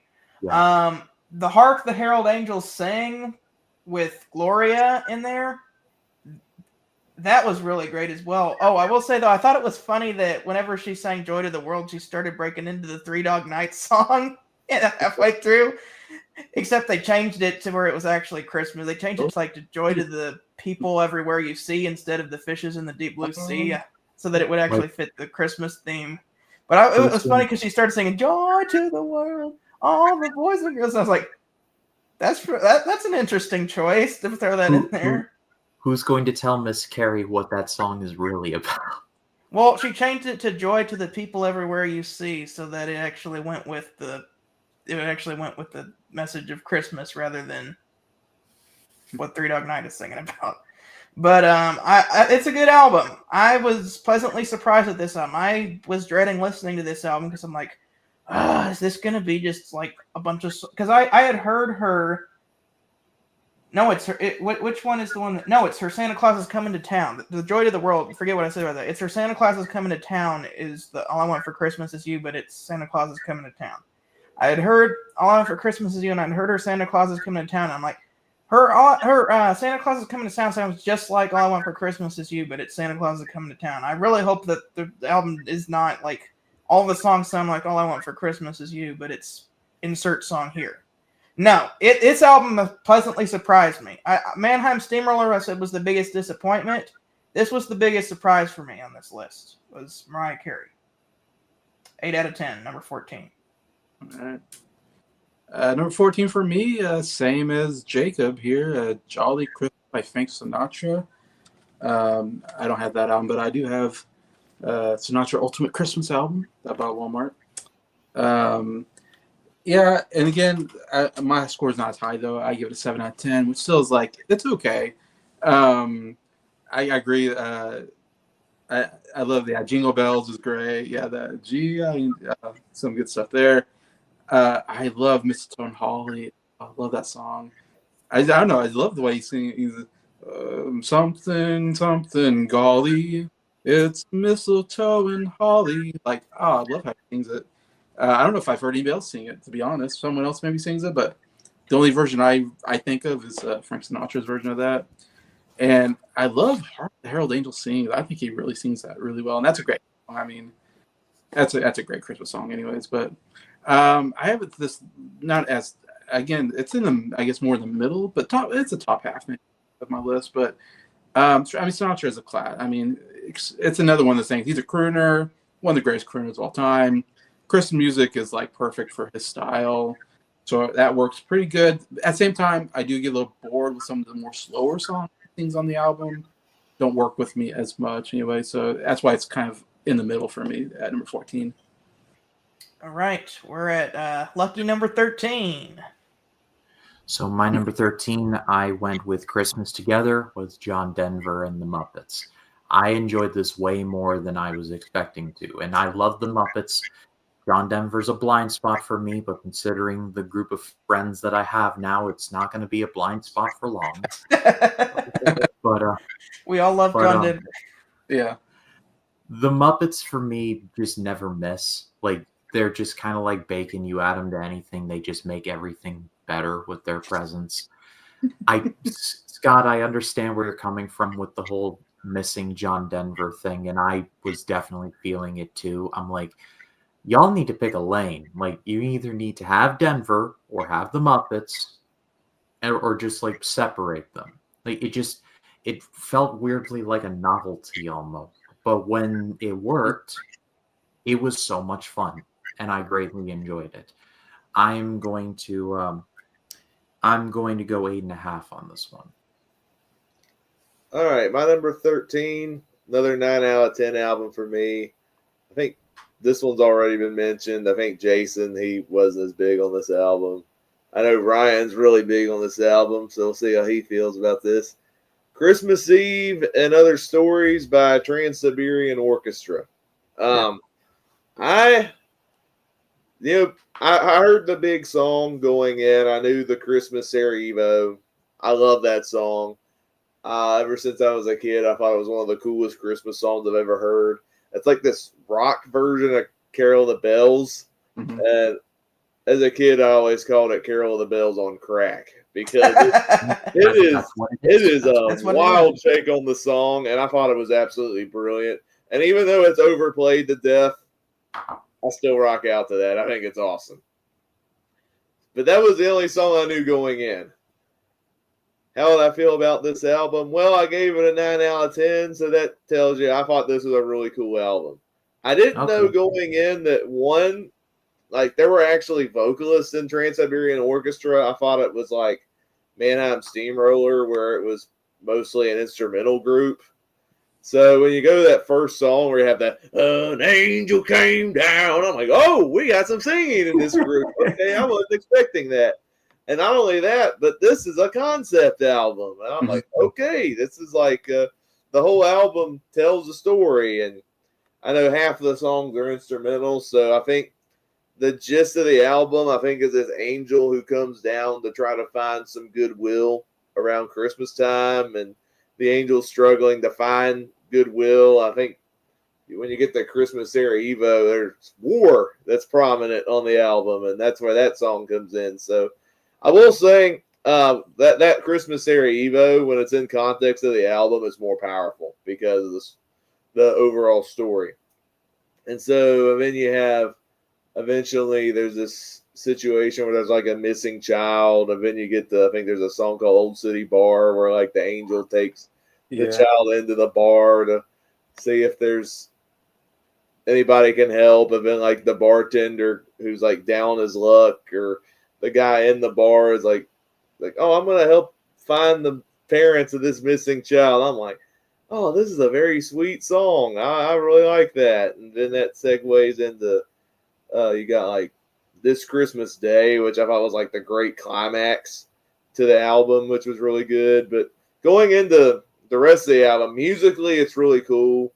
It's pretty much like a rock opera of sorts. And the storytelling's really good.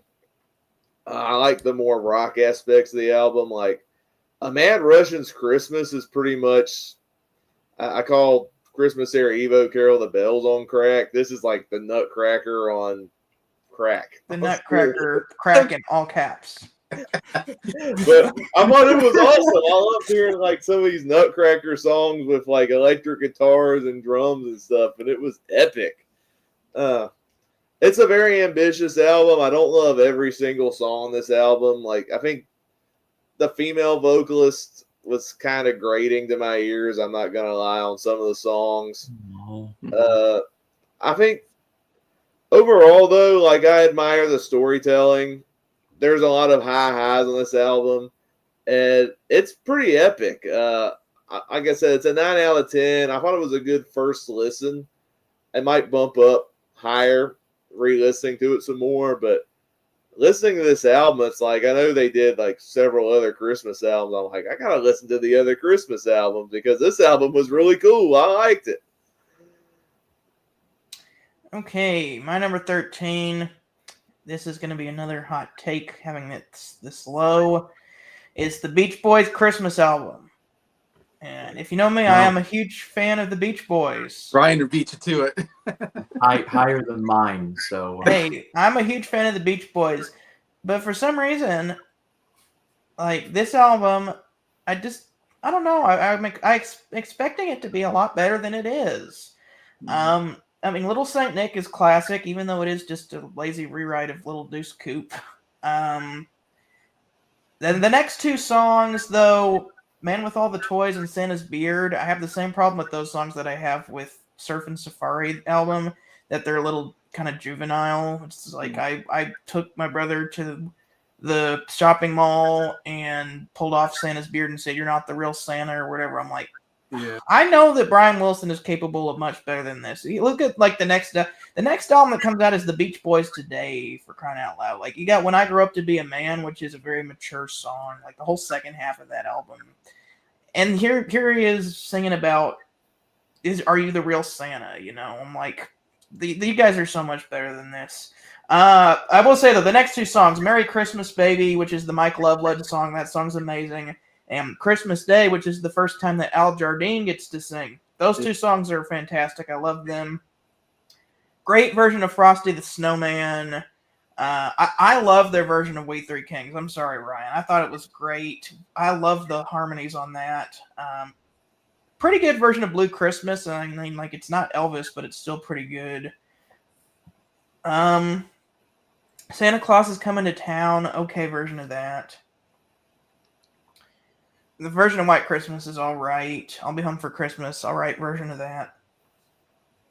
I guess it's just like the second two songs are the main reason that it's not as high.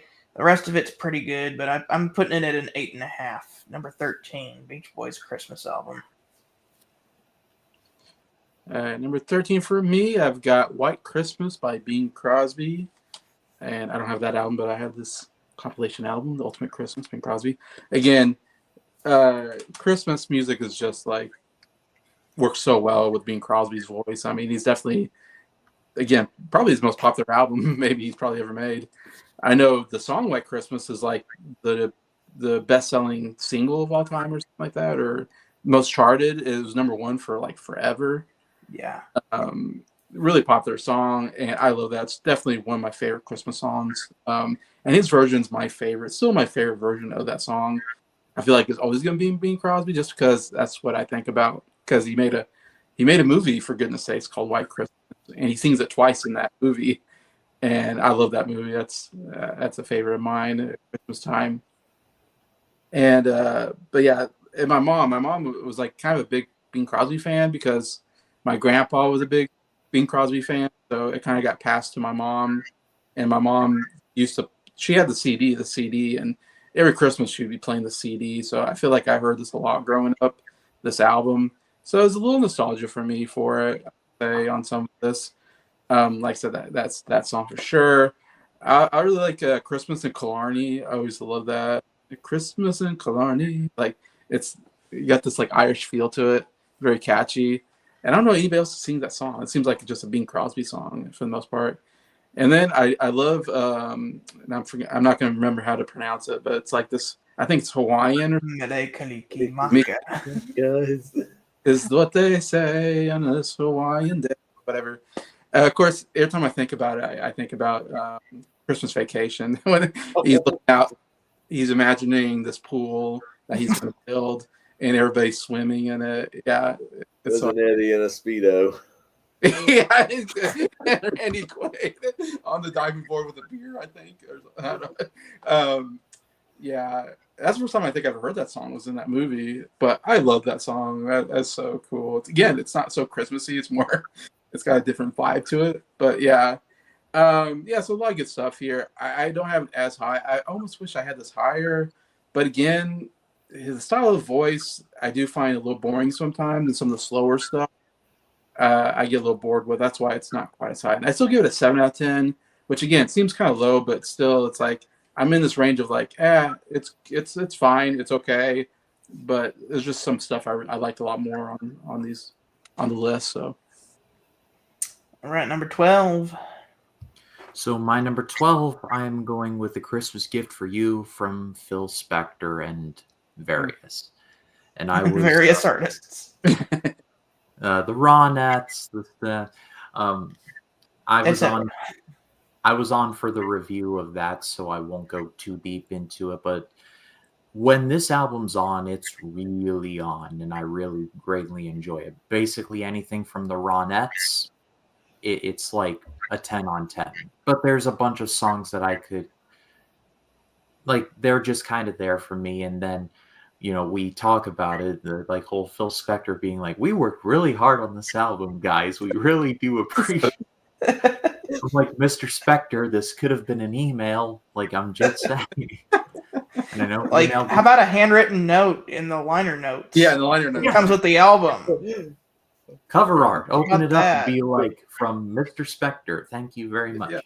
But when the album is on, it is actually rather on. The score I gave the album when I was on the stream now evades me, and I tried to find it, but I couldn't. But I'm just going to go ahead and give it a 9. Like I said, when the Ronettes are doing their thing, like the Ronettes were seriously underrated. All right. Well, my number 12 is The Christmas Song by Nat King Cole. This is also a 9 out of 10. Great album. Nat King Cole has such a cool voice, and I love hearing that all throughout his album. Of course, The Christmas Song is a very iconic song. It wasn't even on the original version of the album. It was re-released a couple years later after he re-recorded the song, and I thought, obviously, hearing it on the re-released album makes the album even better. That's just a great song. Easily the gold standard of that song. There were so many covers I listened to on this series, and none of them matched what Nat King Cole brought to this song. Great stuff. There's a lot of great stuff I love on this album. He does great versions of songs like I Saw 3 Ships, Hark the Herald Angels Sing, Oh Holy Night, Joy of the World. I've always liked his version of Deck the Halls, Adeste Fideles, otherwise known as Oh Come All Ye Faithful. There's 2 acapella songs which surprised me on there. I knew he did an acapella version of the first Noel. I've always loved his version of that, but he also did an acapella version of Silent Night, and I'm like, he could have been ahead of the curve before Pentatonics broke big and done a whole acapella Christmas album, and I would have loved that because he did that style of singing very well. My favorite song on the album, though, it's actually not the Christmas song. Listening to it again, I think I like Caroling, Caroling just a bit more. That is an epic Christmas song. I love that ding, dong, Christmas bells are ringing. And it is to me, it's one of the most epic Christmas songs of all time. Just him and the backing vocals, and I like the time signature behind it. It just gets me in a good mood when I listen to that song. And I like I said, it's better than the Christmas song. I'm not a big fan of Old Tannenbaum. The way he sings it, it's kind of boring. That's like the only gripe I have with this album. But again, really great Christmas album. 9 out of 10. Really good stuff. This one surprised me quite a bit. My number 12, also at 8.5, is the Jackson 5 Christmas album. So we have a very young Michael Jackson on this album, before the Thriller, before Off the Wall. Back when he was singing with his family as a really little kid. And a lot of that kind of makes this album more endearing, that it's like actual kids singing about Santa Claus and toys and stuff. That makes sense, you know. The opener, Have Yourself a Merry Little Christmas. I don't really know any of the other Jackson's names other than Tito and Janet, and Janet's not even on this album because she was too young. I don't think Tito is the one singing it. Is it Jermaine? Is he the one who sings this one? Jermaine. I think that's the one. I think that's who sings Have Yourself a Merry Little Christmas. Jermaine Jackson's of Have Yourself a Merry Little Christmas is really good. Best song on the album is Santa Claus is Coming to Town. Great rendition of that by a very young Michael Jackson. I like the Up on the Housetop, funky version of Up on the Housetop. That's fun. I do think it's weird though. There's a song called "Christmas Won't Be the Same This Year" where all the kids are gathering around Jermaine, and you're like, "What's going on, Jermaine?" He's like, "Well, I broke up with my girlfriend, and I'm upset. I hate Christmas." I'm like, "This is very over the top and dramatic." Give Love on Christmas Day. That's good. Someday at Christmas, good version, but Stevie Wonder, we'll talk about him later. He's got the definitive version. I will say, though, I still hate I Saw Mommy Kissing Santa Claus. Even though it makes a lot more sense having a kid sing this song, I still hate it. And I hate when he goes, I did see Mommy kissing Santa Claus. And I'm going to tell my dad. And just knowing how Michael Jackson's dad was, I'm like, stay far away from your dad. Yeah, probably for the best. Anyway, 8.5. Christmas album by the Jackson 5. Number 12. All right, I'm right with you, Scott. A Christmas album by Jackson 5 is my number 12 as well. I was going to say, I'm the first one to mention this album, but Scott mentioned it, so now both of us have mentioned it. I was going to say, wow, you guys must really like this album even more than me, and I thought it was, a pretty decent album. Yeah, I'm kind of with you. I mean, Santa Claus Coming to Town is so good. That is such a great version of that song. And I've mentioned a lot, like, there's a lot of good versions of the song that I like, I find, but I don't know. I find that I like Jackson singing mostly about Michael Jackson specifically, mostly when he's singing these like Santa Claus songs that are really fun, upbeat. They're fun. He does a good job, I think, of course. For the most part, he does a good job for all this stuff. I really like Frosty Snowman, another classic, really good version of the song. I like Rudolph the Red-Nosed Reindeer again. Like I said, these ones, really fun. Like I said, I would keep the more serious stuff to other artists, but since he's a kid, he can do these more fun kid songs. When Mama Kisses Santa Claus is probably my favorite version of the song, though I admit it's not like one of my favorite Christmas songs, but it's a fun version of it. Yeah, because of Michael Jackson. Yeah, I do love the I think maybe they're supposed to be like the brothers or something going like, yeah, right, Michael, like they don't believe him. He's like, I did. Yeah. that's a I like that. Makes a kind of unique version of the song, but he does that. And I give it a little lower score just because, again, I think I need to listen to the album more. I've only listened like one time.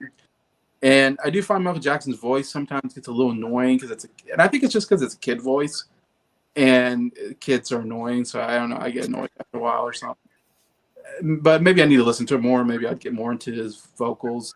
But I do like some of the stuff, and like I listened to one of the albums. I know Jacob. I think he's listened to all the Jackson 5 albums. I've only listened to the Michael Jackson albums.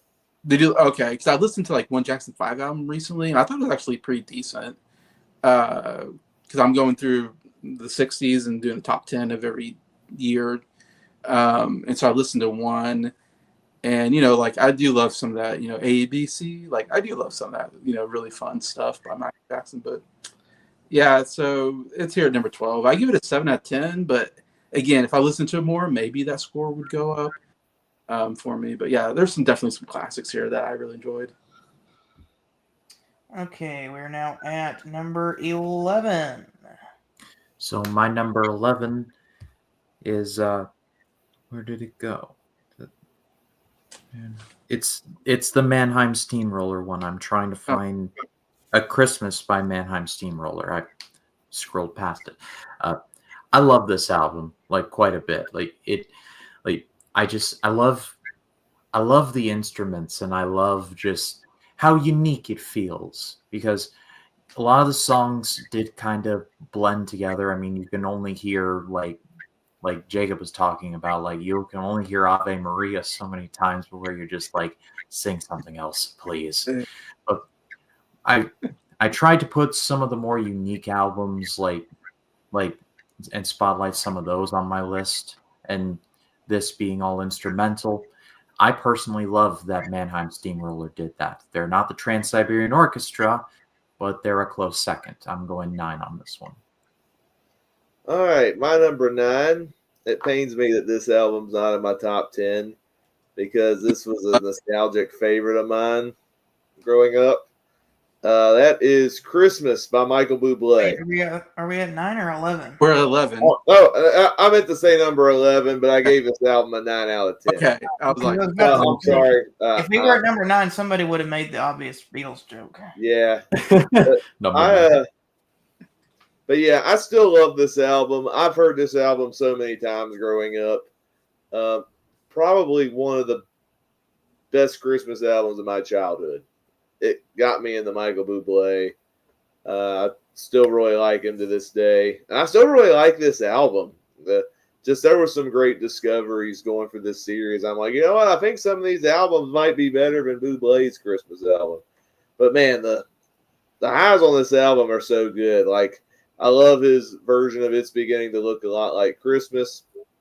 I know, Scott, you mentioned some of the songs feel like they're ripping off older versions of Christmas songs. I never really viewed them as rip-offs. I just viewed them as more as like he was paying homage to the crooners of the past. Like, I do really like his version of Santa Claus Is Coming to Town, him doing the jazzy Jingle Bells with the female backing vocalist. It's still a fun rendition.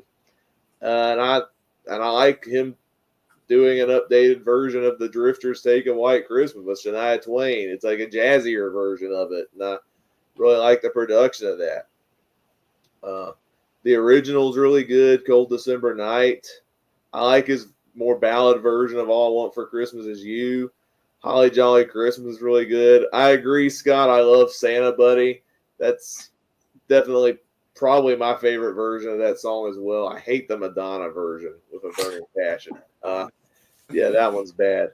Let's see. I love his take of Christmas Baby Please Come Home.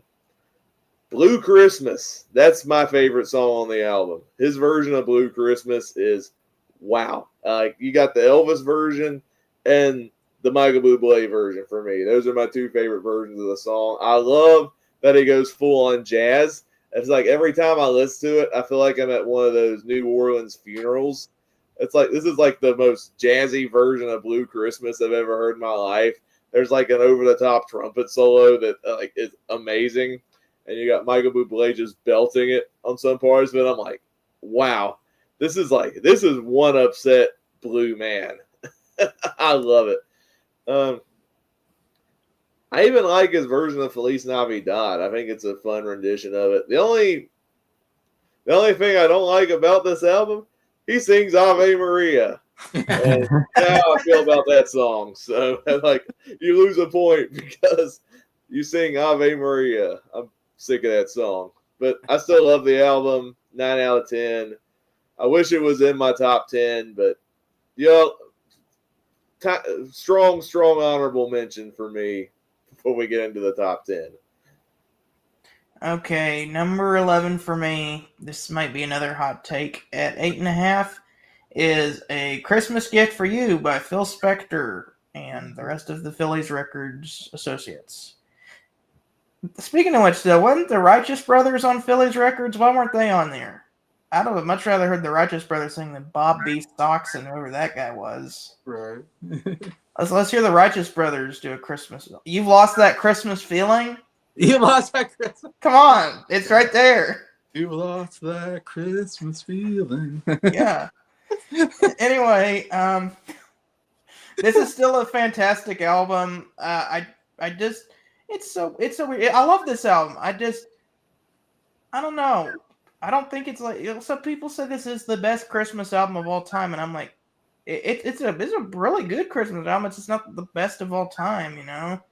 I feel it's a slightly overhyped. Like, I was a little disappointed at some of the stuff on here. Mostly positive, though. There's some really great stuff on here. White Christmas by Darlene Love. Man, that was great. Anything that Ronnie Spector sings is top-notch. Frosty the Snowman is great.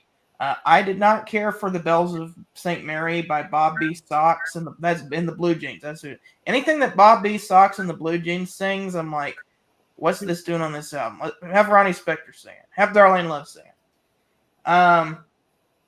Sleigh Ride, that's a good version of that. Yeah, I was on the review of this album, and I said I did not like It's a Marshmallow World. Still don't like it. I found a version I thought was all right. But Johnny Mathis did a version of it. Not on the album that we listened to, but on a different album, and I actually kind of liked that version. But again, I Saw Mommy Kissing Santa Claus. Like, Ronnie Spector does a good job of singing it, but like, I just don't like the song, and hearing a grown woman sing that, it's like, come on. At least Michael Jackson is believable because it's a kid. Winter Wonderland, great version of that. Darlene Love. Christmas Baby Please Come Home, that's the big classic on here. A song that was written by Phil Spector for this album. Again, Here Comes Santa Claus by Bob B. Sox. Like, good song, but let's hear Gene Autry or Elvis sing it. And then we have the big meme in our group is that underneath Silent Night, you have Phil Spector talking about how hard they worked on this album. Like, write a note and put a slip in the record that comes with the record. Like, we don't need. It's like, maybe it's just because he's a famous producer and he wants to make his voice heard. I don't know, but the Wall of Sound production really works for this album. 8. I'm still giving it an 8.5. It's just, I don't know. I don't like it as much as some of the other ones on this list. Right, we're at the top 10. We are at the top 10. Oh, Jason I has don't to think Jason shared his number 11. After Jason's.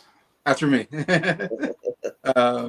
Yeah, I think Beach Boys did that, and I think Frank Sinatra even did that on his album. I think he talked at the end or something. You're like, all right. Michael Bublé as well. Michael Bublé, that's the one who did. So it did happen a few times on these. And I just want to say, I need a Christmas special where Santa Claus doesn't go out and deliver toys, and the Righteous Brothers sing, "You lost that Christmas." All right, I'm inspired. I'm gonna go deliver toys, and they save Christmas. You never close your eyes when you kiss under the mistletoe.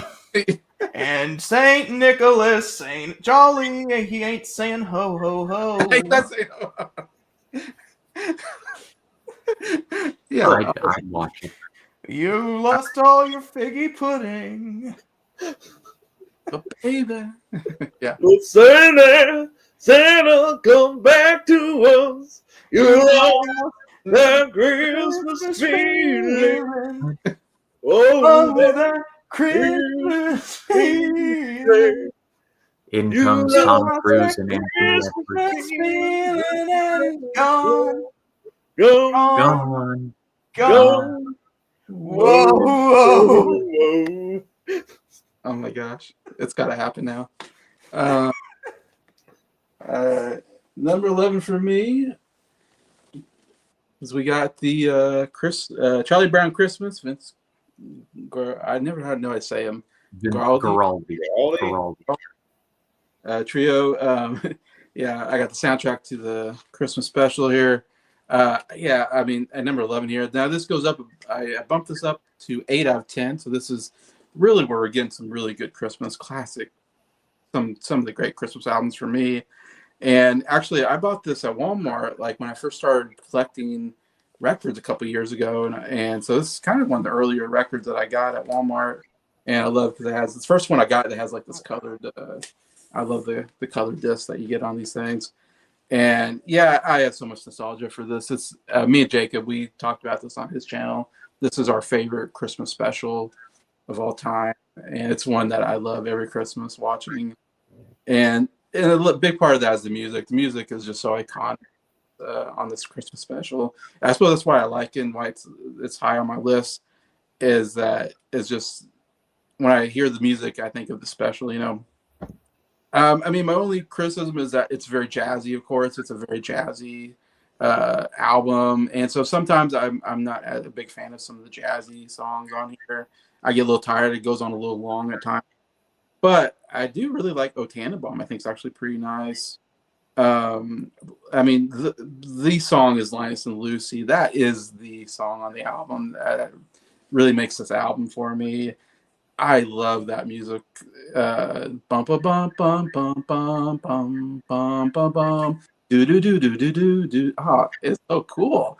Like every time I hear the song, I'm like picturing how like he's playing the piano, because I think this is just such cool piano playing. Like I'd love to see someone actually play this on the piano. It sounds difficult to me because I don't play piano, but just the way he's like, it's so catchy. Love that song. It's definitely, yeah, like I said, like kind of the theme of the whole special. Christmas Time Is Here. Love that song. I love both, and I'm like, I thought the same thing Jacob said. I love I'm getting like a shine. This gold. Silver. I love both the instrumental and the singing. It's a beautiful instrumental song, and that's that inside one, and then side two begins with the vocal version, and just the kids singing that Christmas time is here. Oh, beautiful! Such a beautiful song. Skating is great. Yeah, I love because you think of that skating scene in the movie, whatever. It's great. But yeah, I don't say I have much more to say. That it's just some iconic instrumental music. I'm not a big fan of instrumental music, but because of the Charlie Brown Christmas special, how good that Christmas special is, it holds a kind of a soft place in my heart, I guess. So it's here at number 11. Give it an 8 out of 10. So for my number 10, and just as an aside, that is a beautiful cover on that with the gold. That's fantastic. So for my number 10, I'm going with the Jackson 5. And didn't go into this with many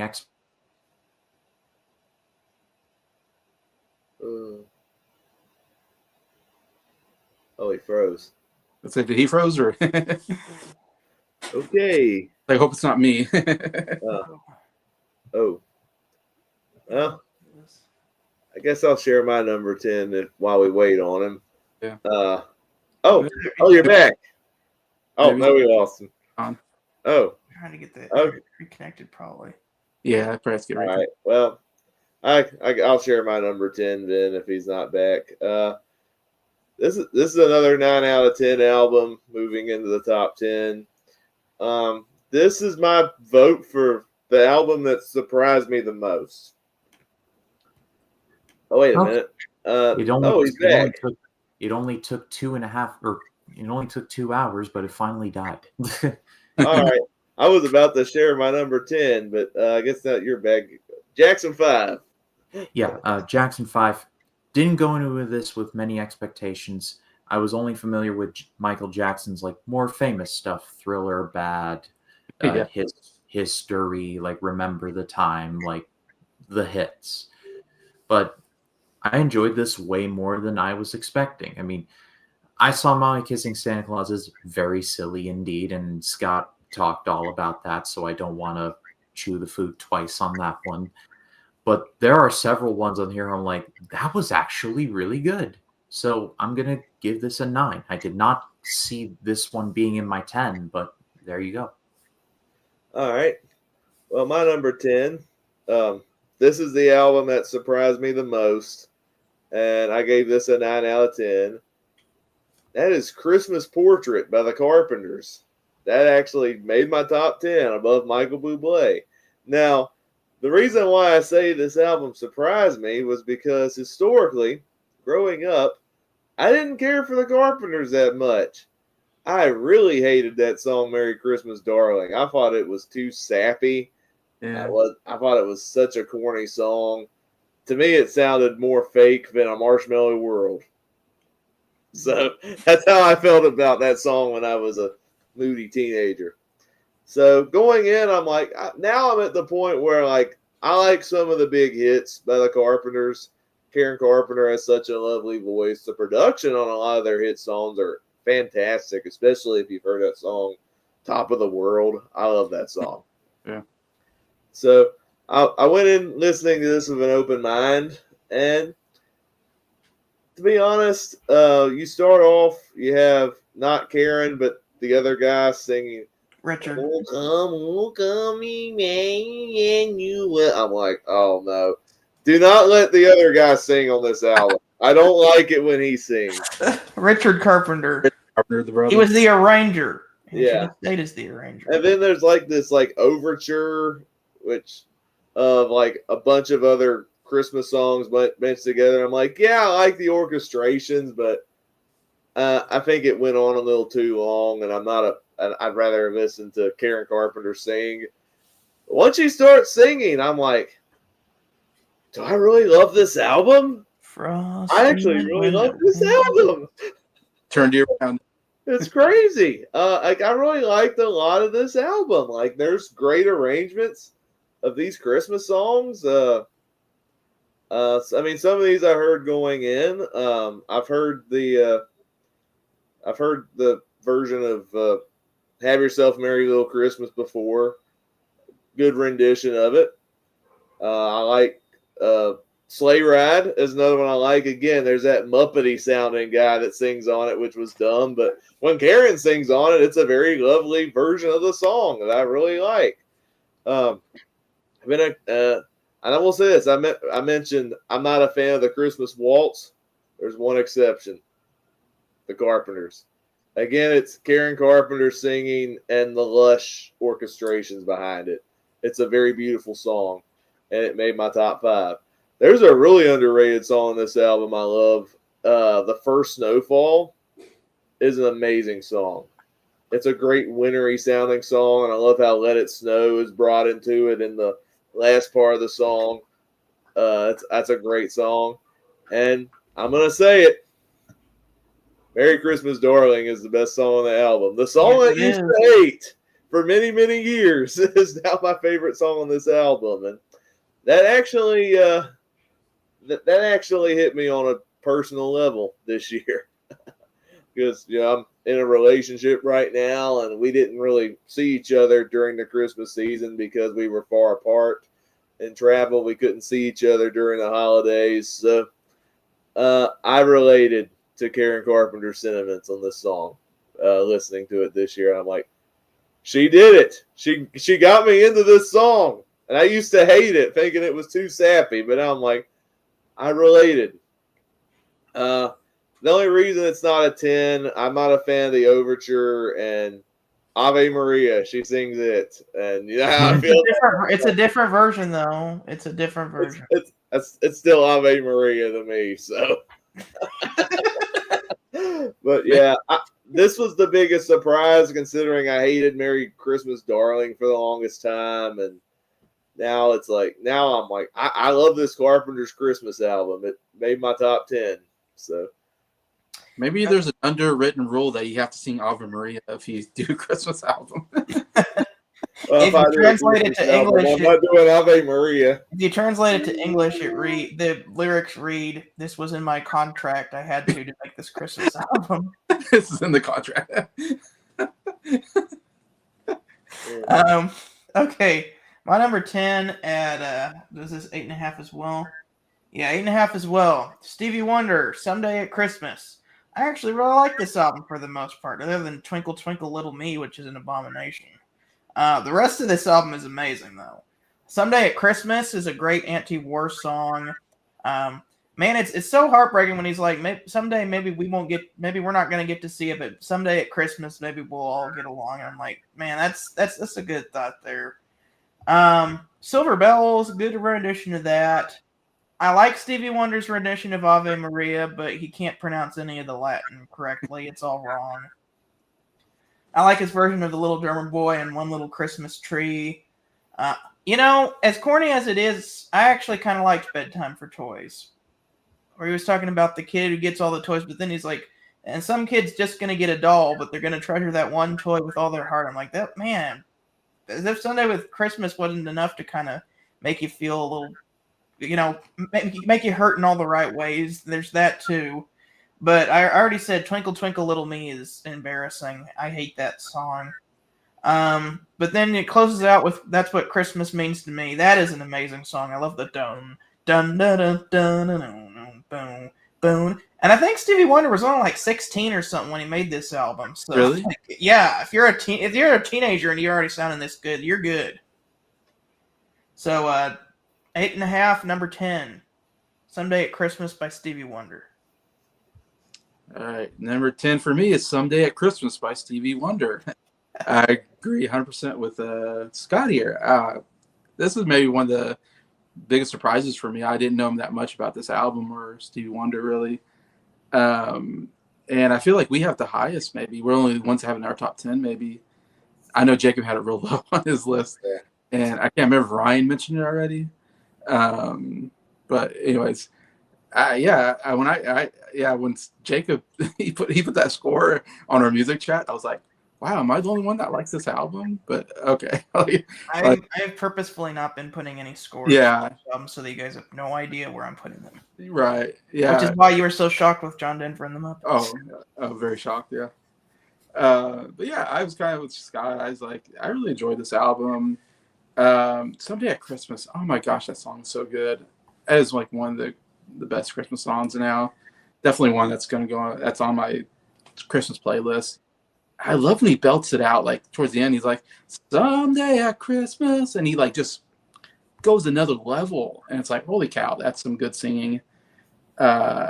He does that a couple times, on this album where he can go another level, and I think that's why I have it here at 10, because his singing is so good on the album. Silver Bells I thought was really good. I really liked that. Little Drummer Boy I thought was really good. The Day That Love Began I really liked. I don't think anybody mentioned that. I don't know, but I really like that song. The Christmas song I thought was really good. And then probably my favorite song is "What Christmas Means to Me." Again, just an absolute classic on the radio that I've heard so many times. Again, when he belts it out, man, "That's what Christmas means to me, my Lord." Oh, it's like so good. Like these are like the best version of these songs, I think, Stevie Wonder. As far as those two songs, "Someday at Christmas" and "What Christmas Means to Me," those two songs by themselves, just some of the best Christmas songs I've heard on the list. And yeah, 10. It's an 8 out of 10 for me, but it's number 10 on my list. All right, number 9. Number 9. I knew Dang something. it! Beat me There to we go, number 9. My number 9, I went with "Christmas with Perry Como," with "Season's Greetings" from Perry Como. Excuse me. Merry Christmas by. Oh wait, no. it's like every other person named their album "Merry Christmas." Yeah, everybody. What should we name it? That's why I checked, just to make sure. But yeah, Perry Como's voice is just incredible. This was the beginning of, this is the best voice I'm going to hear. And like, I beg your pardon. So it was just the game of one-upsmanship. But Perry Como he just sounded like an angel. So this is getting a 9 for me. All right, well, my number 9, I will preface the rest of these albums from that on up are all 10 out of 10 albums for me. These were my favorite listens of this series. I probably have this the highest unless Jason one-ups me, but my number 9 is "A Christmas Together," John Denver and the Muppets. That's where I'm placing it. I actually love the combination. I think John Denver's got some great albums. I'm currently going through him on my channel right now. I'm into the 80s period, if you're wondering. But I've always loved the Muppets. The Muppets, I love that franchise. I love those characters, Jim Henson's creations. So the two together, it's like, yes, that's a good combo. I've actually admittedly not seen the Christmas special that spawned this album because it's hard to find. I think you can watch it on YouTube, but I didn't get the chance to watch it before before going live on this. Obviously, you have the 12 Days of Christmas. That's the famous song on this album. It's my favorite version of the 12 Days of Christmas. I love hearing all the Muppets sing the different days of Christmas, like Miss Piggy going the 5 gold rings. And then I like the one where the one that yeah, thank you. mean, I like the more Beaker's like me. Just hearing all the Muppets sing all the parts, it's like it always brings a smile to my face. It's easily the best version of the 12 Days of Christmas. There's a lot of other ones I really like on this album. Christmas is Coming, the Miss Piggy song. That's not annoying. That song is catchy as heck, and I love that song. Even though it's sung around, and it's like I think it's like this children's nursery song, but hearing all the Muppets sing that, Miss Piggy and Gonzo, I'm like, it's a catchy song. I like it. Let's see. I know the Beach Boys have the gold standard with Little Saint Nick. I'm not a fan of many cover versions of that song, but if I had to make a second favorite, it'd be the Muppets singing it with like Dr. Teeth and the Electric Mayhem.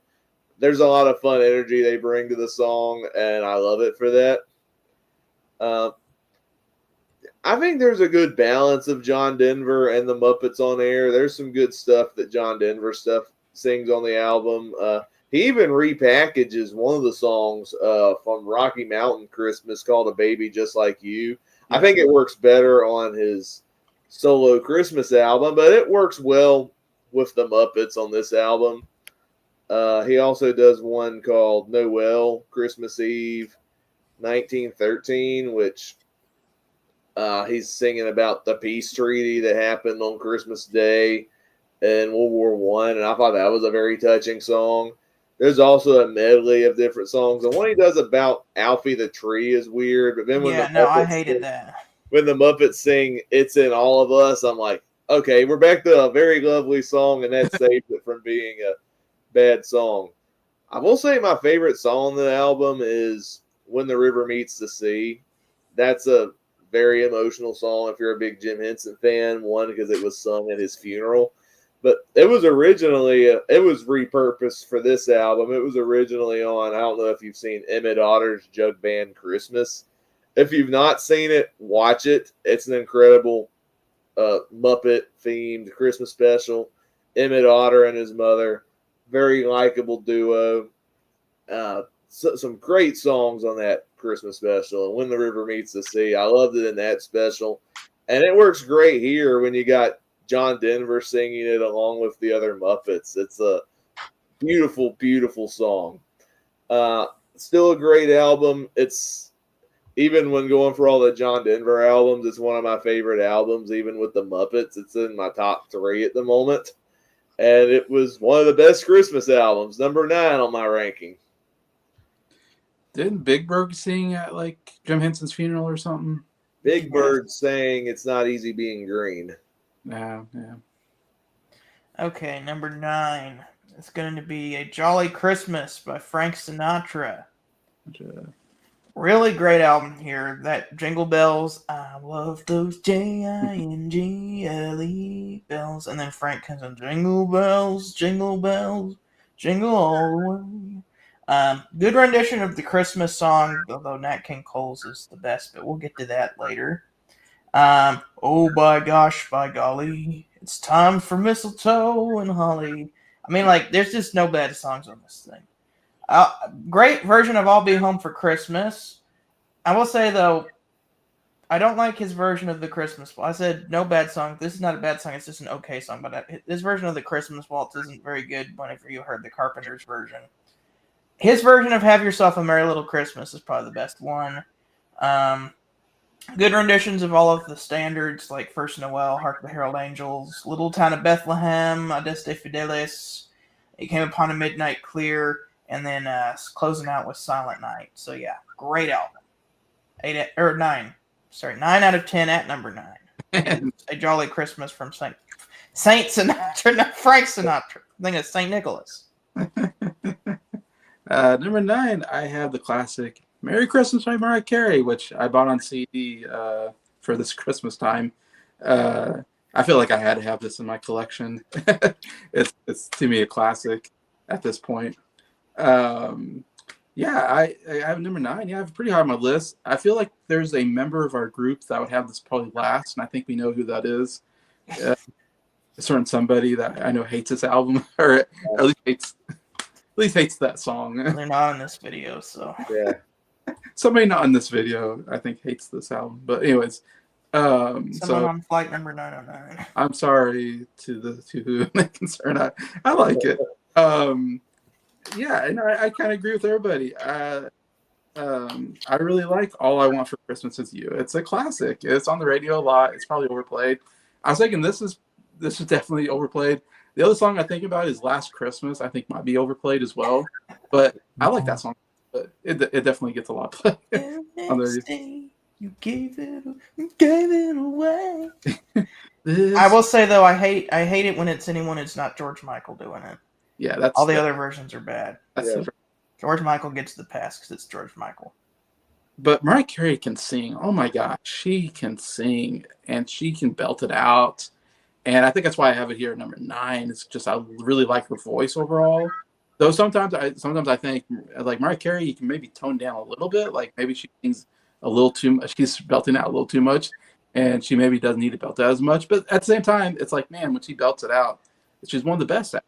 Like I said, when she hits those high notes, I mean, no one can hit high notes like Mariah Carey, I think. So that's what kind of helped the album for me. Like I said, Silent Night, great. Her Oh Holy Night, I love that song. And there's so many good versions of it. Josh Groban, Celine Dion have probably my favorite versions of Oh Holy Night. But this might be right up there. It's one of the best versions I've heard of Oh Holy Night, which she just really kills it.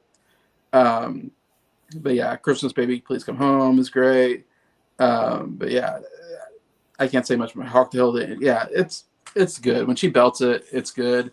That's why I had it here at number 9, because how good a singer she is. All right, number 8. My number 8 is That's Christmas to Me by the Pentatonics. And I grew up listening to this kind of stuff. I've listened to the Fleet Foxes cover about half a bajillion times. I love it so much. I even listen to it in non-winter months. That's how much. Although, well, I will stop a moment to ask, what the heck does that song mean? People with scarves around their necks, so their heads don't fall off and bleed in the snow. And someone falls over and his head falls off, and his blood makes his snow red like strawberries in the summertime. I'm like, what the heck? It's a great song, but what the heck does this mean? To quote one of our wisest philosophers, Patrick Starr, that makes sense to me. But I love this album. I love the Fleet Foxes song. I love Mary Did You Know, which just gives me goosebumps every time I hear it. Yeah, this is a 10 out of 10 for me. Love this thing. All right, my number 8, Merry Christmas by Johnny Mathis. This one, I guess this and the Carpenters were the two biggest surprises, if I'm being honest. Like, I knew Johnny Mathis going in. I heard a lot of his Christmas stuff. He has like 6 Christmas albums at least from like 1957 to 2013. So he has a broad spectrum of Christmas albums. So. I think he made a Christmas album just last year too. Really? Wow. Or sorry, 2 years ago now, 2023. Yeah. Yeah. You could argue that Johnny Mathis can be the voice of Christmas if you want, if you're a diehard Johnny Mathis fan. And I love his voice. I've always loved his voice, even when I heard some of these Christmas songs growing up. So there are a couple of iconic ones on this album. I do like his version of Winter Wonderland. I like how playful it is, and he slows down some parts of it and he speeds it up, and he got his vocals behind it. It's pretty good. I like his version of Sleigh Ride awfully well. Silver Bells, probably one of my favorite versions of that song, him singing it. I will say the thing I love the most about this album is between Johnny Mathis singing, the arrangements on this one. It was arranged by a guy named Percy Faith. If you don't know who that is, he scored a lot of movies and TV shows in the 50s and 60s. He did this one that was really big called A Summer Place. I've not seen the movie, but it's a really well-known song. It actually was a pop hit, surprisingly. It's the one that goes, it's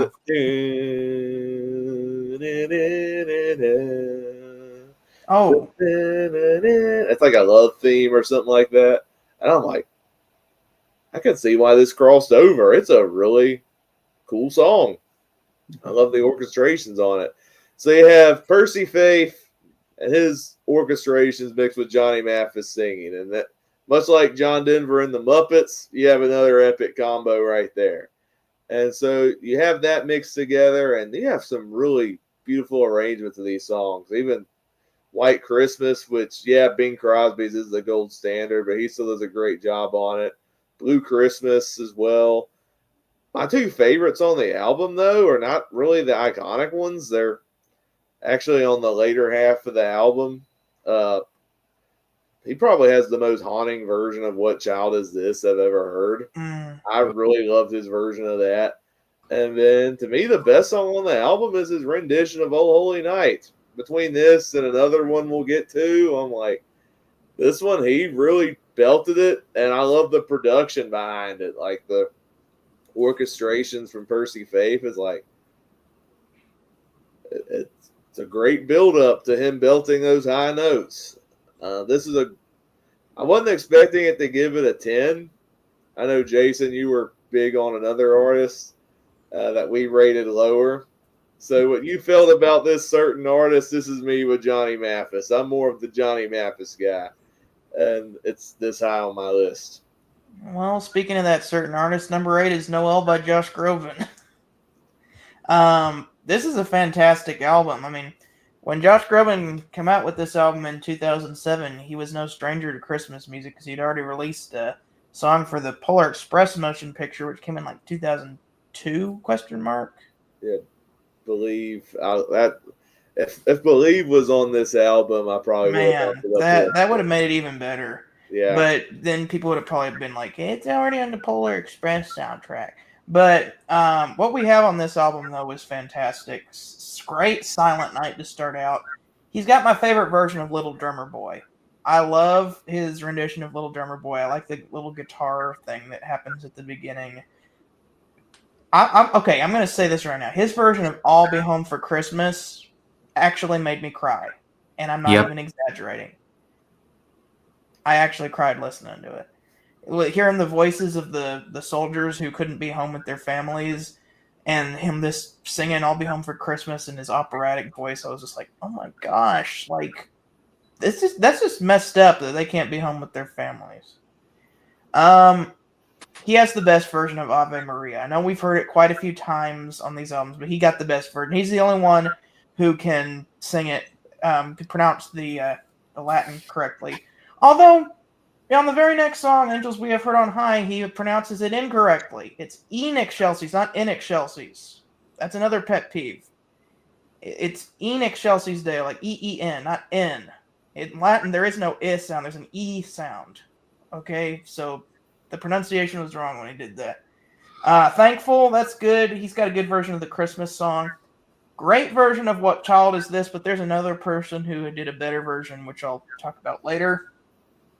Great version of First Noel here with Faith Hill.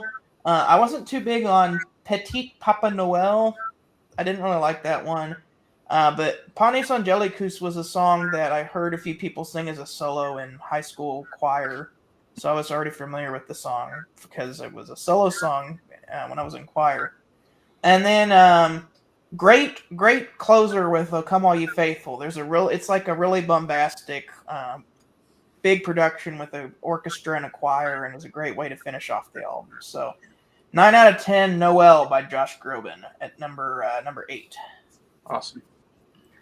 All right, number 8 for me is this is where I have the Beach Boys Christmas album. Top 10 album for me. To me, considering where you rated that when we did that review, I was surprised it made your top 10, to be honest. Yeah, I give it an 8 out of 10. So it's, it's funny because me and Ryan agreed 100% on this album. When we reviewed it on that channel, me and Ryan were like basically said, yet I have it much higher than Ryan does on my list, just because I don't know. I like I don't know. I guess there's more original stuff here that I liked, while a lot of the other albums are just the classics. I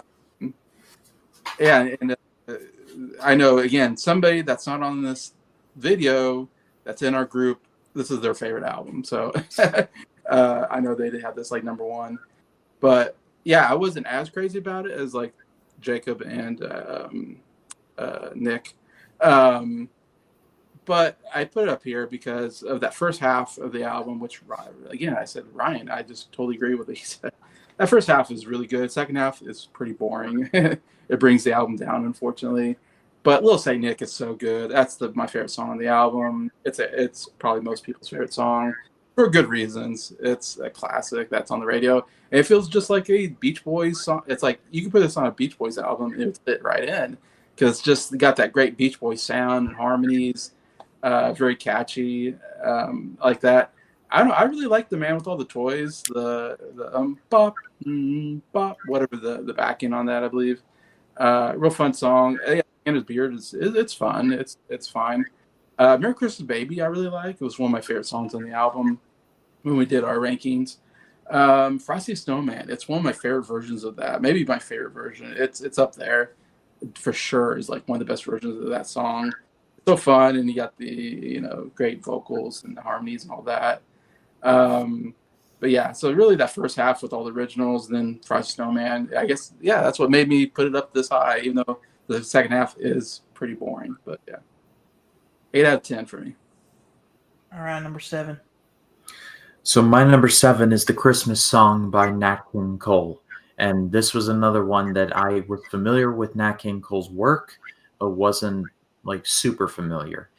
This thing bowled me over how much I loved it. And this is another thing with the voice is like Nat King Cole had a voice that was just so smooth. Like I just can't properly describe it. It's just beautiful. This whole album is beautiful. 10 on 10, no notes. I love this thing. All right, my number 7, we go from one iconic Christmas album to another. I'm going White Christmas by Bing Crosby. I've always enjoyed Bing Crosby, even at a young age. My first exposure to him was actually the Disney movie, The Adventures of Ichabod and Mr. Toad. He narrated the Legend of Sleepy Hollow segment. Shout out to the Headless Horseman. That song was an earworm. But yeah, his version of White Christmas, the gold standard. I can see why it's one of the biggest selling songs of all time for a reason. It stuck with Bing Crosby the longest. He recorded it for 2 different movies, Holiday Inn first, and then White Christmas in the 50s, which is even better, where he was tap dancing with Danny Kaye. So good. There's some other great ones on here. I love his version of It's Beginning to Look a Lot Like Christmas. He has one of 3 versions, he does one of 3 versions of I'll Be Home for Christmas, along with Josh Groban and a certain other artist that I think fits the sentiment of the message very well. And that one's up there for me. He sings Silent Night very well. God Rest Ye Merry Gentlemen, Desde Fideles. Couple of good ones with the Andrews Sisters I really like. Santa Claus Is Coming to Town, Jingle Bells. I love Malika Liki Maka. I like the more offbeat Christmas songs, and Malika Liki Maka is definitely one of those with that Hawaiian flavor to it. It's a very catchy song. And I agree with Jason. Christmas in Killarney is a great song as well.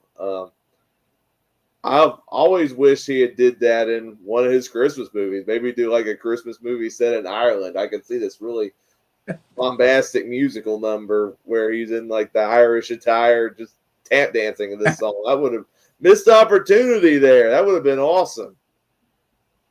I've not heard anybody else sing the song. Maybe Ed Sheeran's Irish. Maybe he can cover the song. I think he did a good job on it. But yeah, I love this album. Iconic album for a reason. 10 out of 10. It's all a matter of preference on where the rest of these albums are ranking. But yeah, another great album. Okay, my number 7 is Elvis Presley's Christmas album. This is another great Christmas album here. Starting off with Santa Claus is Back in Town, which is written by one of Elvis's, that's a duo, but they're one of Elvis's longtime collaborators, Lieber and Stoller. The same people who wrote Hound Dog. Yeah. And man, this is just like if Elvis, like everything you think about Elvis in a Christmas song, that's what this song is. It's like a rock and roll Christmas song. It starts out with like just these background singers going Christmas, Christmas, and then the instruments kick in. It's like Santa Claus is back in town.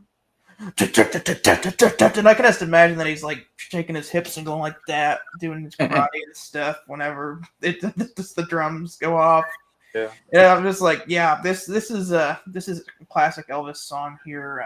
I like his version of White Christmas. It's kind of somewhere in between Bing Crosby's and the Drifters version.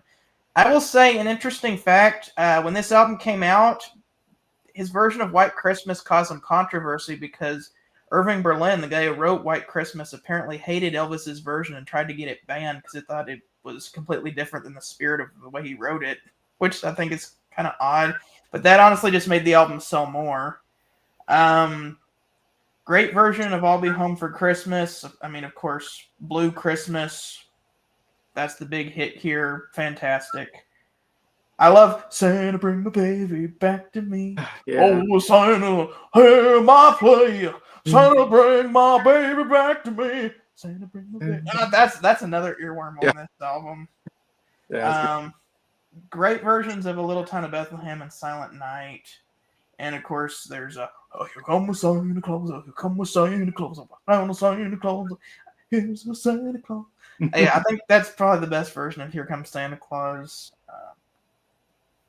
And then I feel though it's kind of weird because the last 4 songs on this album are just a repackaged from his gospel EP, but the first one, Peace in the Valley, oh my goodness, that's amazing. I love his version of Peace in the Valley, but the other 3 I feel like are just like gospel songs and don't really like. Yeah. They're not like Christmas gospel songs. Peace in the Valley works, but the other 3, I'm like, save those for your gospel album, Elvis. Like, let's hear what didn't he do on this album that he could have done instead. Let's hear. He did A Little Town of Bethlehem. He did Silent Night. Like, maybe can we hear Joy to the World? Or I would have wanted to hear Elvis do Oh Holy Night. Elvis would have sung the heck out of Oh Holy Night, but instead we just got the kind of Oh Holy Night, the stars are bright and shining. Yeah. I can imagine it. I can just imagine it. It would have been great. But still, great album. 9 out of 10. Number 7, Elvis Christmas album. All right, number 7 for me. This is going to get a 9 out of 10. So now we're getting to the 9 out of 10. These are just really great Christmas albums. Some of my favorite now. And that is Merry Christmas by Johnny Mathis. Oh, you got it. Is that like an old copy of that? Yeah, I picked it up at a used record store that I go to. Can I see the record? Record. I want to see if it's an original one. Okay, that looks like a 70s copy, but still, that's an older copy of that. Yeah. It's cool. I go to a used record store, and because you can get records for $5, you know. And so it's a nice way to build up your record collection without spending $30 per record, you know, or whatever. So anyways, yeah. So, and I always pick up Christmas albums. So I have a fair amount of Christmas albums because I go and look, and almost anytime I see a Christmas album, I usually buy it and add it to my collection. And I saw this there, and I was like, Johnny Mathis Christmas. I don't know if I know that much about Johnny Mathis or his album, but I bought it because it was, you know, not very much. And man, I played it. I was like, holy cow, this is like one of the best Christmas albums I've ever heard. And I even said in the group, like, this should be on the list. and Scott put it on the list, so I was happy with that. And yeah, I thought his voice is so good on this album. Again, it's kind of like, you know, the other crooners. He has such a great tone to his voice that just really works for these type of songs. And you guys mentioned, or I think Jacob or somebody mentioned, a lot of good stuff here. It has a lot of my favorite songs on here. Oh Holy Night, so good. What Child Is This? Yeah, great version of the song. Love that. First Noel, Silver Bells. Those are some of my favorite songs. Silent Night, Holy Night, White Christmas, Sleigh Ride, the Christmas song, Winter Wonderland. I mean, I don't know, they're all really good, I think, and he sings them very well. And it's just one that really surprised me when I hear it. I didn't realize how much I was gonna like it. Now, like, this is definitely one of my favorite Christmas albums now. So, goes right into the 9 out of 10.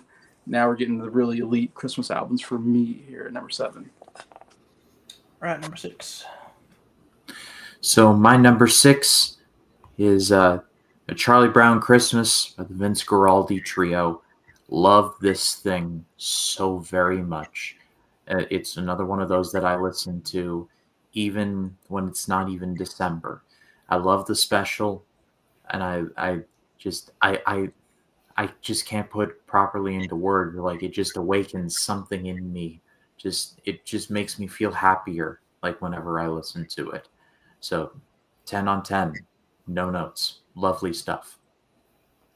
All right, my number 6. This one's been mentioned already. That's Christmas to Me by Pentatonix.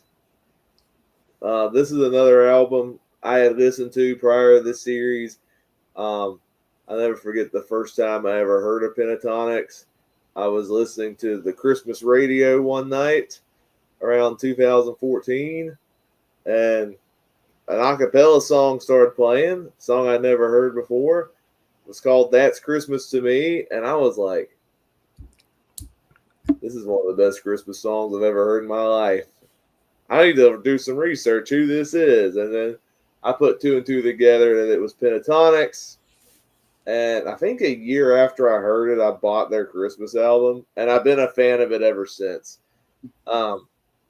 Every song on this album is excellent. Hearing these like a cappella takes on these classic Christmas songs. All 5 of the members do an incredible job.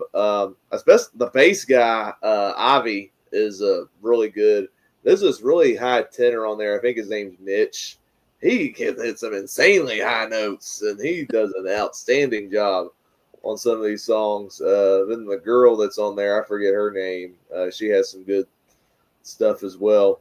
But you open with Hark the Herald Angels Sing, and I'm like, oh, this is kind of like an homage to Charlie Brown. And then, like, after that part, it like goes like all up tempo, almost has kind of like this Pentecostal gospel feel to it, which is definitely a choice, but they sing great on it. Not quite a top 5 for me, but still a neat way to open the album. That one song, the White Winter Hymnal, I've not heard the original version even years later. I only know the Pentatonix version. And yeah, I still think it's an awesome song. So take that for what you will. Some of my favorites on the album, That's Christmas to Me is still my favorite song on the album because that was my introduction to him, and I still love the sentiment surrounding that song. I always think of like my childhood listening to that song, like enjoying all the many Christmases with my family and all like some of the more, I guess, magical aspects of Christmas. It's not really as there as an adult, but I still love the sentiment surrounding that song. Mary, Did You Know? They probably have the best version of that song. I've always liked Mary, Did You Know? The sentiment surrounding that. Mary, did you know your baby boy would one day do this, do that? I like the way it's sung on this song. It's really epic, and I love the all the members singing that one and the a cappella arrangement. It's the most wonderful time of the year. Love their version of that. I like that the bass guy primarily sings on that one. He does a great job leading that. I agree on Dance of the Sugar Plum Fairy. That's another one of my favorites. I really like their a cappella version of Silent Night. It's just all 5 members singing. It's not just one guy doing like do bass notes, or the guy pretending to do drum. It's just all 5 of them singing very seriously. I think I like it even better than Hark the Herald Angels Sing. I love that version. Yeah, it is weird that they sing Let It Go. I'll admit it's probably the weakest song on here because it's kind of out of place because it's the first song. But even on the CD I bought, it says bonus tracks. So It's not a bonus track 'cause it's on all copies of this. There's no copies without it, so why even label it as bonus yeah, track? on the original album, it was labeled the bonus track. So I've always viewed it Really? as the bonus track, and I like it as a bonus track, and I still like Let It Go all these years later. So I don't have a problem with it being on there. So it's a great album. Number 6 on my ranking. I love the sound of this album. It's definitely one of my favorites for a reason. My number 6 is Merry Christmas by Johnny Mathis. So I'm more familiar with Johnny Mathis's later Christmas stuff, like We All Need a Little Christmas and It's Beginning to Look a Lot Like Christmas, his versions of those songs. And those came out in like the 80s when he was a little older, so I was interested to hear his 50s stuff. Man, this is good stuff here. Good Winter Wonderland, I like his version of that. I like his version of the Christmas song, Chestnuts Roasted on Open Fire. Good version of Sleigh Ride. Good version of Blue Christmas as well. I like his version of I'll Be Home for Christmas as well. White Christmas. Good Oh Holy Night. I think probably my favorite on here is his version of What Child Is This, though. That, man. Really Although one little tiny nitpicky thing is that it's King of Kings. It's a title, but he says the Kings of Kings. And I'm like, you messed up on that. But still, amazing version of this song. First Noel, Silver Bells, Came Upon a Midnight Clear, Silent Night. Like it's just Johnny sings the classics. It's a great album. Yeah. 9 out of 10. Number 6, Johnny Mathis. Number 6 for me is, I guess I got this kind of. You got it. This just says the Phil Spector Christmas album, but I guess it's also called A Christmas Gift for You. But yeah, this was given to me by Scott for Christmas. So thank you, Scott. And I got that one because that's the only original copy you can get for any decent price. All the original ones with the original cover and title are like stupid expensive, like $500. Yeah. I'm like, oh my gosh, that really? Exactly. Yeah.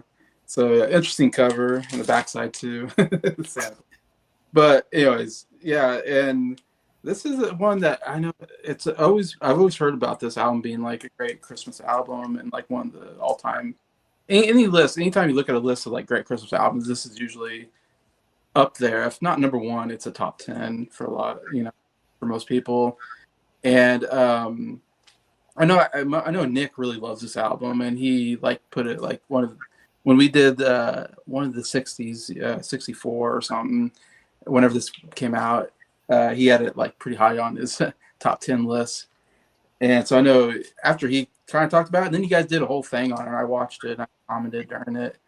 And so it's definitely one that I was like, man, I really need to, get this album. And then I got it in the mail. I was like, oh, wow. Santa Claus gave it to me early.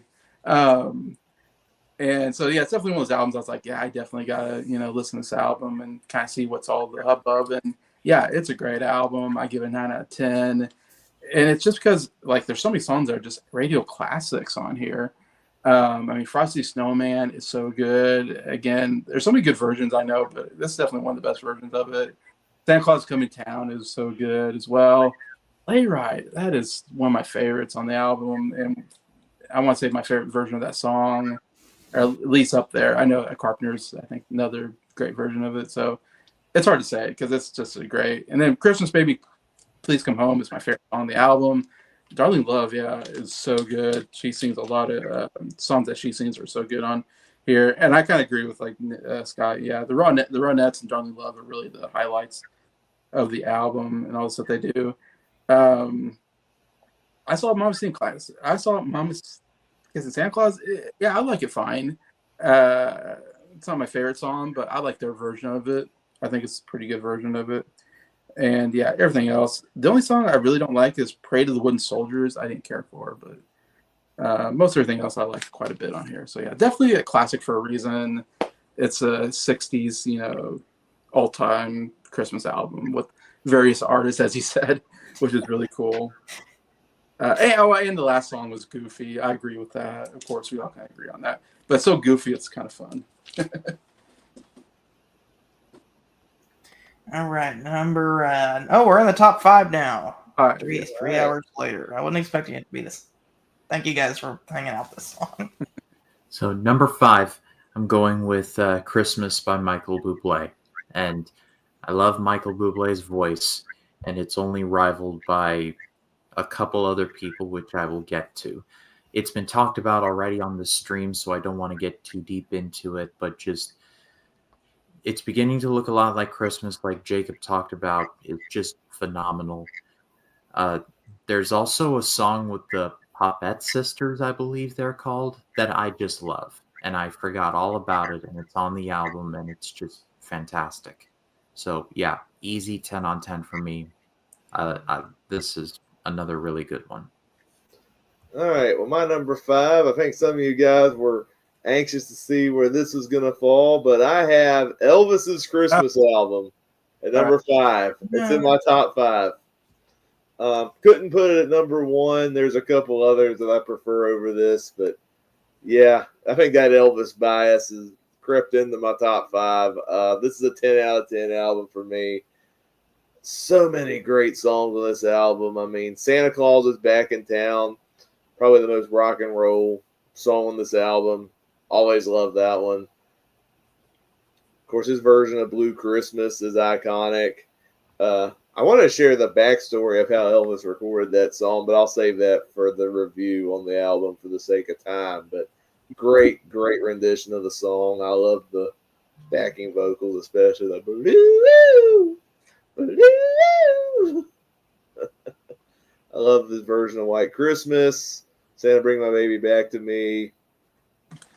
I agree. I think he has the best version of Here Comes Santa Claus. Here comes Santa Claus, here comes Santa Claus, right down Santa Claus Lane. Santa Claus. It's so good. I can see where Scott's coming from, because on the taking the gospel EP and packaging on this album, I think it works on this album though, especially because it takes a more serious side on the second half. And I think he does a good job on all 4 of those songs, even though I think they're some of the weaker songs on the album. I still like his renditions of these songs. In fact, Peace in the Valley is actually my favorite song on this album. I actually like it over Blue Christmas, which is crazy. I love the message of that song. Elvis sings his heart out on it, and I love the backing vocals by the Jordanaires on it. I think it's a beautiful, beautiful song. So this one made my top 5.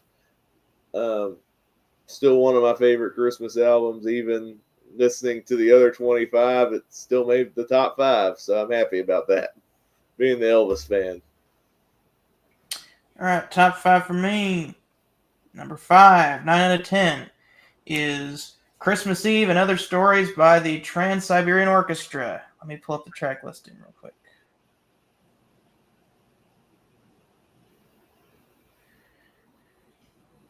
I've been ahead of the curve pulling up the track list before, but I missed it on this one. Okay, there we go.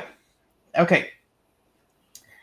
So this is a really epic album. I read that the Trans-Siberian Orchestra was kind of a break-off of another band who was like a metal group in the 90s that apparently this group called Savatage recorded the song Christmas Eve Sarajevo, which is the Carol of the Bells song, and released it on their album previously, which was a winter-themed album. And they reused it on this because the producer wanted them to, or a few of the members broke off and wanted to make an album that was more orchestra-based, mixing kind of heavy metal music with orchestra and kind of doing the sound that they did on this Christmas Eve Sarajevo song. So apparently, like, it's a break-off from a heavy metal group from the 90s. But repackaged or not, that song is epic. I love how they take Carol of the Bells and put God Rest You Merry Gentlemen in there, and really cool guitar soloing on there. I didn't know that it was telling a story throughout the whole thing. I mean, I knew that there was storytelling on the songs, but I didn't really get that it was an overarching story, so that makes the album even cooler.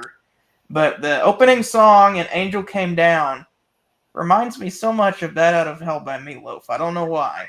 but just the way the guy sings and the instruments, I'm like, this reminds me of Meatloaf so much. The guy even sounds like Meatloaf whenever he's singing. The bookends of the album are The Angel Came Down, and then what's the name of the closing song? The Angel Returned. So the bookends are like the same guy singing about the angel, and he sounds like Meatloaf. But I like the "O Come All You Faithful, O Holy Night" instrumental. The first Snow instrumental is cool. The mashup of Silent Night and the Nutcracker that's mostly acoustic based is really cool. But then right after that, we got the Mad Russians' Christmas. That's epic, hearing the electric guitar play some selections from the Nutcracker. And of course, Christmas Eve, Sarajevo, 1224. That's epic. Good King Joy was one of my favorite songs on this album. It's a mix-up of Joy to the World, Good King Wenceslas, and an original song done in a gospel style. That was amazing. The First Noel, the song Old City Bar. Man, that's probably my favorite of the original songs on here, other than The Angel Came Down, the Meatloaf song. But good storytelling here. I didn't realize it was part of an overarching story. I just thought it was a story about some kid who got lost and a bartender helping him out. And then This Christmas Day, that is a really amazing song as well. I will say that the one downside to this album is there's one song where this female vocalist sings and it uses the tune of the Holly and the Ivy. I don't know why, but I didn't like that song. But the rest of it is great, from the Angel, the two Meatloaf sounding songs. But yeah, it's a really cool album and some great musicianship on this album. Number 5, Trans-Siberian Orchestra, 9 out of 10. All right, 5 for me is Christmas Portrait by the Carpenters. And I'm giving this a 9.5 out of 10. This is so close to a 10 out of 10 for me. Man, I really like this album. And this is another one, actually, I kind of agree with Jacob. Like, I thought this album might be kind of boring, and, like, I wasn't sure if I was going to like it. And Merry Christmas, Darling, yeah, it's one of those songs I was like, I don't know if I'm a big fan of that song. It's a little, I don't know, too slow or whatever. But I don't know, I was listening to this album, and I was like, man, one thing, Karen Carpenter, I love her voice so much. She really makes this album. Like, just her vocals are just, she has incredible vocals without, like, being, she's not a belter. She doesn't belt it out like Mariah Carey or Celine Dion or whatever. She just has a great tone or something to her voice that just really, and smoothness or something that just makes every song just so much better, I think. And the production value on this album, I think Jacob said, it's so good. The horns on some of these songs, the orchestra is so good. I was like, holy cow, they really did a lot with this album. Kind of like what they did with the Phil Spector album. Like, man, they really produced it well. And Christmas Waltz is so good. Sleigh Ride, oh man, this might be my favorite. It's like this or the Ronettes version is so good. I do love that. Again, love the the clips of the horse, and the neigh and the whatever. I love that. It's so good. And this is where I give a lot of credit to Karen Carpenter's. Like, Have Yourself a Merry Little Christmas. To me, most time, I think it's a boring song. Like, sometimes when people cover that, I go, oh, it's a little too slow. It's a little too boring. Man, I love Karen Carpenter's version, though. When she sings it, I'm like, I love this. Like, I don't know. She somehow elevates a song. Christmas Song is a really good, this might be the second favorite version of that song by Nat King Cole. And There's No Place Like the Holidays, another song I wasn't sure I'd like, but I love Karen Carpenter's version of this. It's so good. And I come around to going, Merry Christmas, Darling is my favorite song on the album. Yes. That song I came around too. I was like, I thought it was kind of boring, and I was like, it's really good. Like, it's a beautiful song. She sings it very well. And I love the Merry, Merry Christmas. Like, they do that at the end. Darling. Like, really cool how they end that song. But, yeah, this is definitely one of the highlights when I went through this and like, wow, I didn't think this would be this high on my list. And, yeah, it's number 5. Number 4. So my number 4 is A Jolly Christmas from Frank Sinatra. The only voice that I think, like, there's this and one other that could rival Bublé, and Sinatra is one of them. The Jingle Bells has been covered already, so I won't go over that ground again. But just Sinatra's voice is just so wonderful, and I often underestimate it. But as soon as that was done, I'm like, this one's going to be very hard to beat. And there were two ones that did for me personally, but he's the chairman of the board for a reason. 10 out of 10. No notes. Awesome. Number 4 for me, 10 out of 10, like the rest of the top 5. I'm going with the Jackson 5 Christmas album. I loved every single song on this album. And I had a feeling I would really enjoy this one because I heard a lot of the bigger songs growing up on the radio, but this is the first time I heard the full album, and I was like, wow, this is one of my new favorite Christmas albums. I think the weaker songs are probably some of the ones not sung by Michael Jackson. Like, those weren't the best, but it still fit the album very well. It's cool hearing other members of the Jackson 5 sing. It's not Michael, and I think the Jackson 5, I primarily think Michael Jackson. So there's still some good stuff there. One of my favorite versions of Santa Claus is Coming to Town. It's definitely up there for sure. I love that. Santa Claus is coming to town. That was actually impressive, Jacob. That's actually pretty good. Very impressive. I love the Up on the Housetop.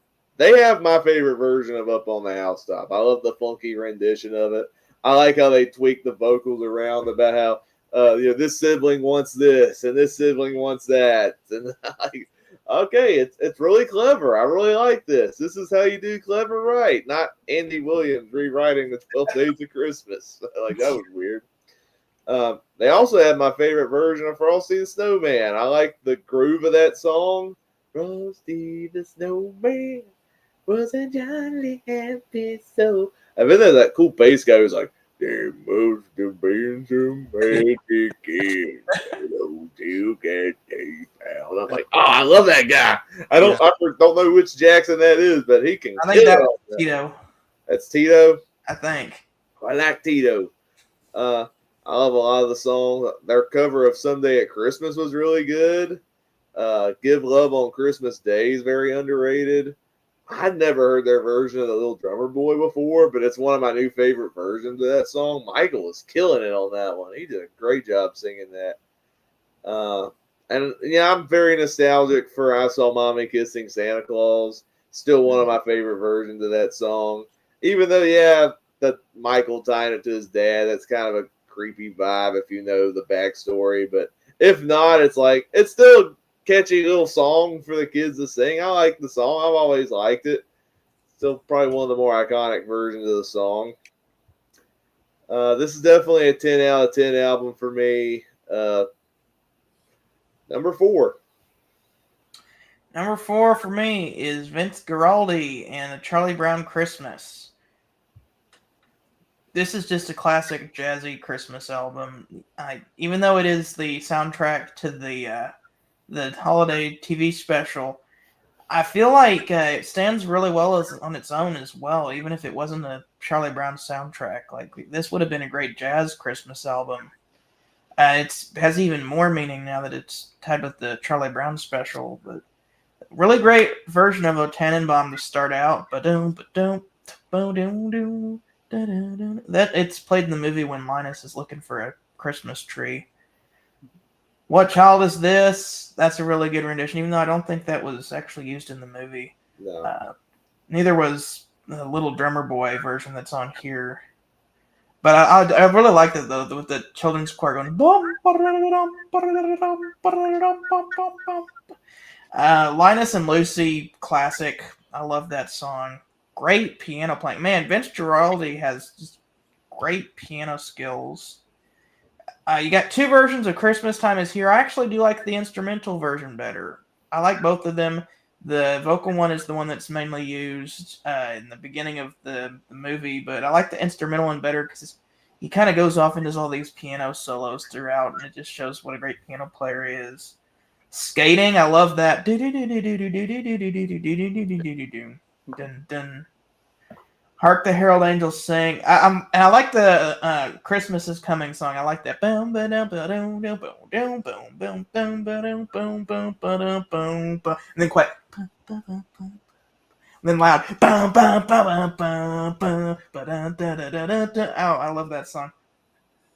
And then for some reason we have just a few seconds of Schroeder playing For Elise on here. I thought that was interesting. Christmas music. Yeah, Beethoven Christmas music. That's what kind of Christmas music that is. But yeah, no, this is a fantastic record. 9.5 out of 10 for Charlie Brown Christmas at number 4. All right, getting to number 4 on my list. These are now 10 out of 10 albums. I really love these albums, and this is this number 4 is probably the biggest surprise on the album.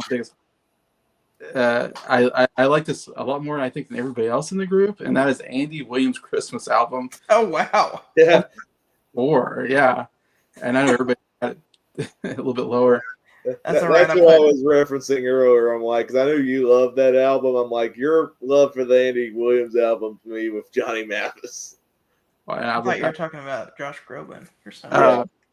Yeah, I remember when we first started talking about these albums, and again, somebody that's not in this group gave this a really low score, and I was like, oh, this must be a bad album. So I listened to it, and of course I gave it a really high score. And it's one of those classic things where me and Nick just really disagree on albums sometimes, and we'll give it a 10, one will give it like a 1 on the same. It's just one of those things. And yeah, so yeah, I probably surprised everybody when I give it.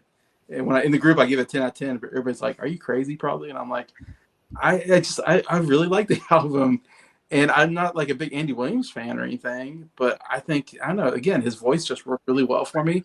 And I think what really did it for me as I was looking at the album again is I love these songs. Like these, like sometimes it's just if they pick the right songs, I guess. And for me, Andy Williams picked like some of my favorite songs to do versions of, including White Christmas. I thought was really good. Happy Holiday. Oh my gosh, that's so good. The Happy Holiday. I love that.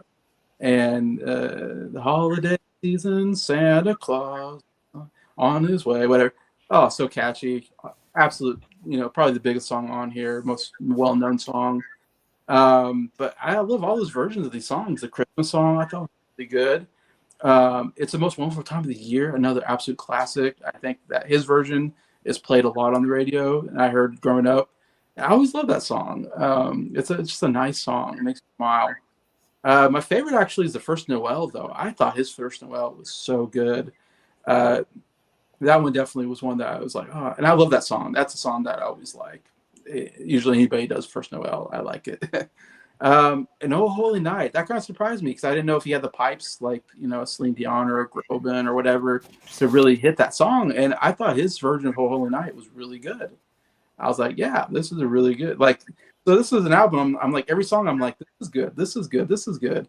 And by the time I was getting, I agree, like the 12 Days of Christmas one was one of the weaker songs on the album. I didn't hate it, and I think there's maybe a song towards the end that wasn't as strong, but there's so many great songs that kind of, it took away any weaknesses that were on the album for me. So yeah, by the time I got the album, Wade the Manger, I thought was great as well. Love that.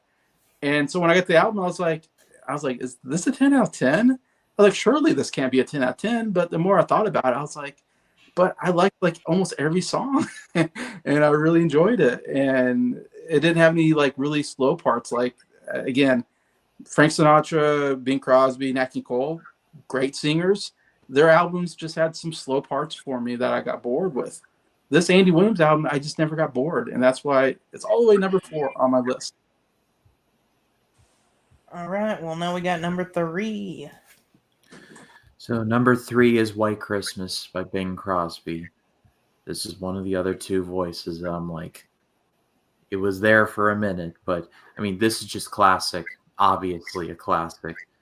Like, my one real question is that why a certain song was not included on there. It's called Counting My Blessings, which if you guys have seen the movie, instead of Sheep. Great song. Oh, it's been great, yeah. Great song.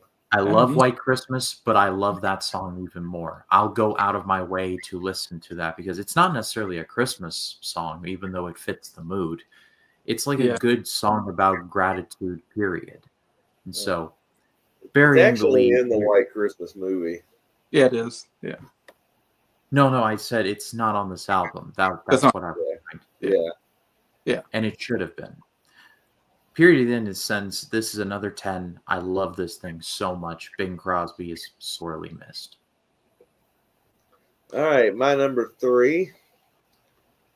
Nick from Townsend 505 is watching. He'll be happy where this is placed. The Beach Boys Christmas album. My number 3. I think when we did that on his channel, me and him gave it the highest score, 10 out of 10. Fantastic Christmas album. This is Brian Wilson's answer to the Phil Spector album. You can definitely tell that, especially in the second half of the album where the production is more lush. It feels more like he was trying to replicate the Wall of Sound. And I really respect that. Of course, you got Little Saint Nick, which opens the album. Classic Beach Boys song. To be honest, I like it even better than Little Deuce Coupe, if I'm being honest, even though these two songs are similar. The Man with All the Toys, I've always been a fan of that song. He's a man up with all of the toys. Up. I actually like the mix of the first half and the second half. I think they're two halves that make for one cohesive album. We Three Kings is actually one of my favorite songs on this album. It might be my favorite recording of this song. Again, it's the production. It's had that Wall of Sound influence to it, and the harmonies on it are outstanding. I thought it gave me goosebumps listening to that thing. I love the jazzier versions of Frosty the Snowman and Santa Claus is Coming to Town, which you don't expect that from the Beach Boys, but it fits great on this album. They have the other version of I'll Be Home for Christmas besides Josh Groban and Bing Crosby that I think fits the true sentiment of the song, and I think those are my 3 favorite versions of the song now. I like some of the goofier songs, like Santa's Beard is pretty good. And I can see why Nick prefers Brian Wilson singing Blue Christmas, because this might be the saddest version of Blue Christmas I've ever heard. And he nailed that. Yeah, this is another great album. 10 out of 10. I loved it so much it made my top 3. So yeah, figured. My number 3 is The Christmas Song by Nat King Cole. Nat King Cole's got one of the best voices on this list. All these songs, he just brings a certain charm to them. Starting out with the title track, Christmas Song, man. Like Jake, I think it was Jacob who was saying this earlier, that there's lots of versions of this song on this list, but there's none of them that even got close to this one. Great version of Deck the Halls as well. Adeste Fidelis, O Come All You Faithful, great version of that. I actually liked his version of O Tannenbaum, probably because I've always wondered what the original German lyrics sounded like. I only heard with the English lyrics. I love his version of A Little Town of Bethlehem. It's amazing. I love his version of I Saw Three Ships and Oh Holy Night and Hark the Herald Angels. And Away in a Manger and Joy to the World and The First Noel. Yeah, like it's just like every single one of the songs on this album is just amazing. Like he just does a great rendition of all of them. I really just enjoyed everything on here. 9.5 out of 10. All right, getting to my top 3. These top 3 albums are in my top 10 favorite Christmas albums of all time. So these are 3 albums that I'm very familiar with, that I've listened to. Because a lot of this list are albums I've just heard for like the first time, or I've only heard a couple times. But yeah, number 3, A Christmas Together by John Denver and the Muppets. I have that the highest, I guess, even higher than Jacob, which I figured Jacob would have. I mean, Jacob had in his top 10, I think. But yeah, he's like, I'll one up you. Yeah, I have number 3 on my list. I love this album. And I think because again, I love John Denver. I love the Muppets. I thought they worked so well together. I love John Denver's, great voice on some of the stuff that he's singing. But then I love the fun of the Muppets. The Muppets bring this real good humor to the album that I love about the Muppets. So I'm kind of with Jacob. I was like, I didn't mind it at all. The two didn't hurt it at all for me. 12 Days of Christmas, so good. Oh my God. Yeah, by far the best version of that song, I think, because you get the different Muppets singing the different parts. I mean, it's perfect for the Muppets. And the beep, beep, beep, beep, beep, beep. Oh, I love that so much when Beaker goes in there and Miss Piggy being so dramatic on her part. It works so well. My favorite song is the Peace Carol. I love the Peace Carol. It's a beautiful song. The barn. They're talking about some animals, something like that. Bum, bum, bum, bum. Oh, it's beautiful, beautiful song. And the different voices together. I think, again, it's Kermit's nephew, whatever, I think sings on here. I don't know. I think it's beautiful the way and there's different voices. The different voices really mix together very well in the song when they that chorus. Christmas is Coming is so fun. I think that's the one. The kind of singing around or whatever, and God bless you, bum bum bum bum bum bum bum bum bum bum. Yeah, it's pretty catchy, fun song for the Muppets. Baby Just Like You is so good. Great John Denver song. I'll just go to We Wish You a Merry Christmas. I love that as a finish. I love when Animal goes in. He's like, he keeps just repeating the same word or something like that. I'm trying to remember. It's like, get some, want some. I forget. He just keeps repeating this word. And someone's like, Animal, like, like he's getting out of control, and he's like Animal does. Oh, I love that so much. It's so fun. That's what I love about the Muppets. I love the characters. So, yeah, this is easily a 10 out of 10. One of my favorite all-time Christmas albums.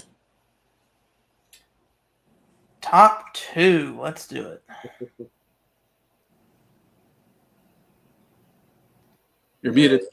I muted myself for 1 second.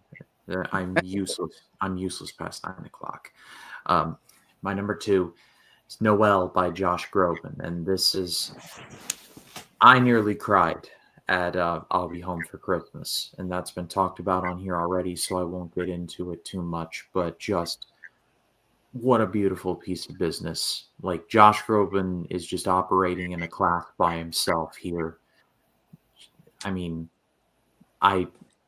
it's just beautiful. 10 on 10. No, it's pretty much perfect. All right. Well, my number 2, kind of similar to what I thought of the Beach Boys Christmas album. Phil Spector, A Christmas Gift for You. This probably earns my vote for the best produced Christmas album I've ever heard.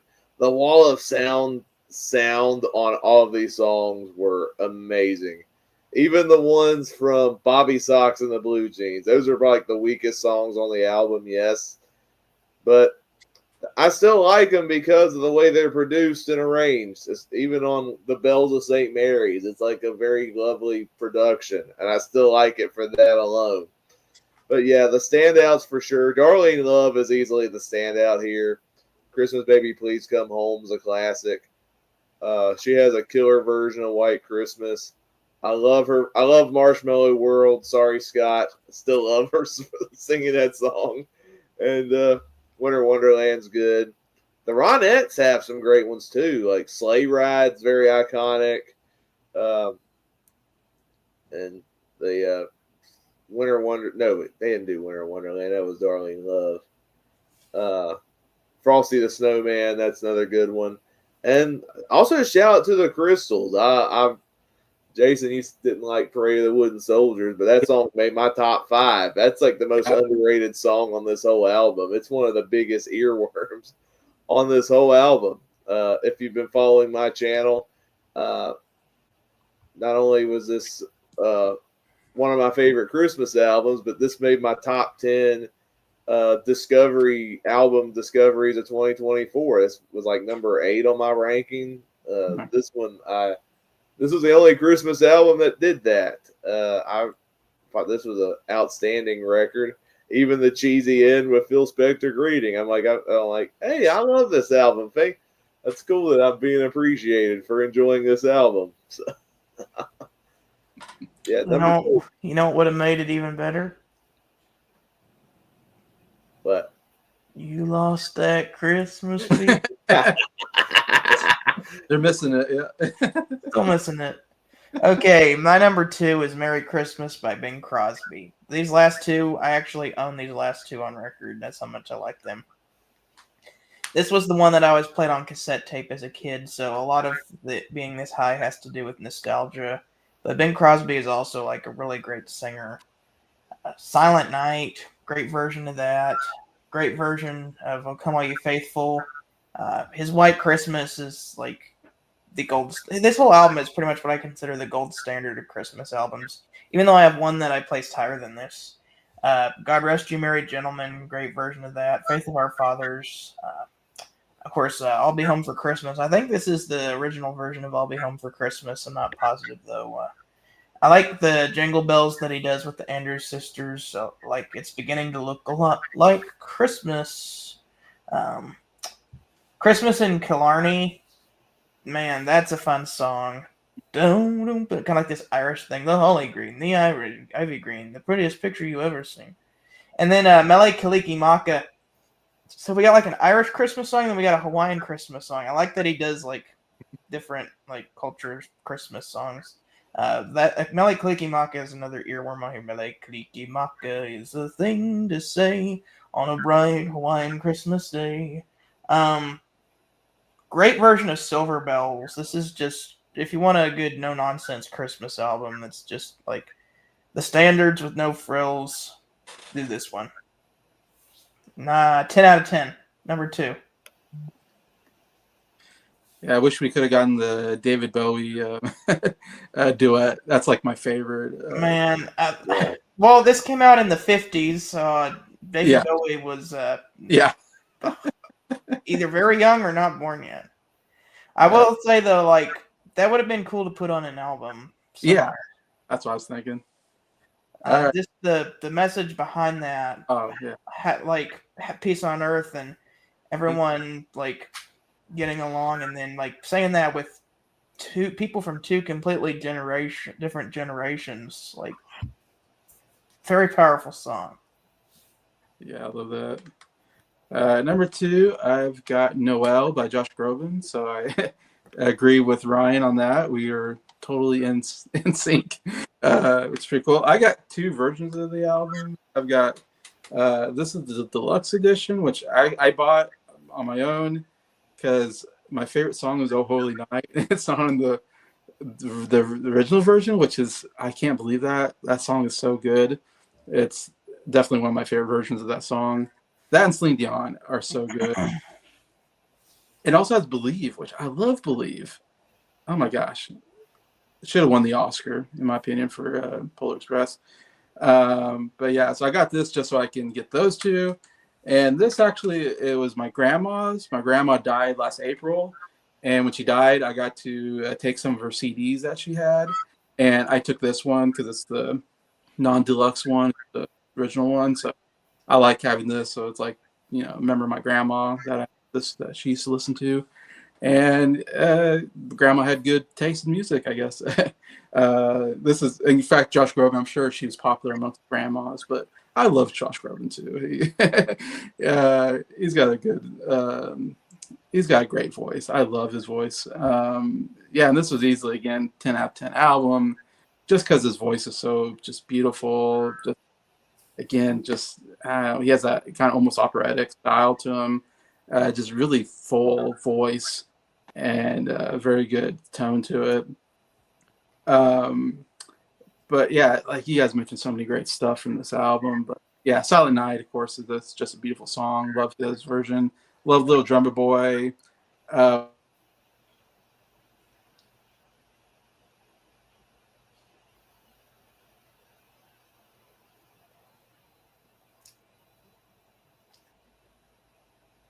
Jason?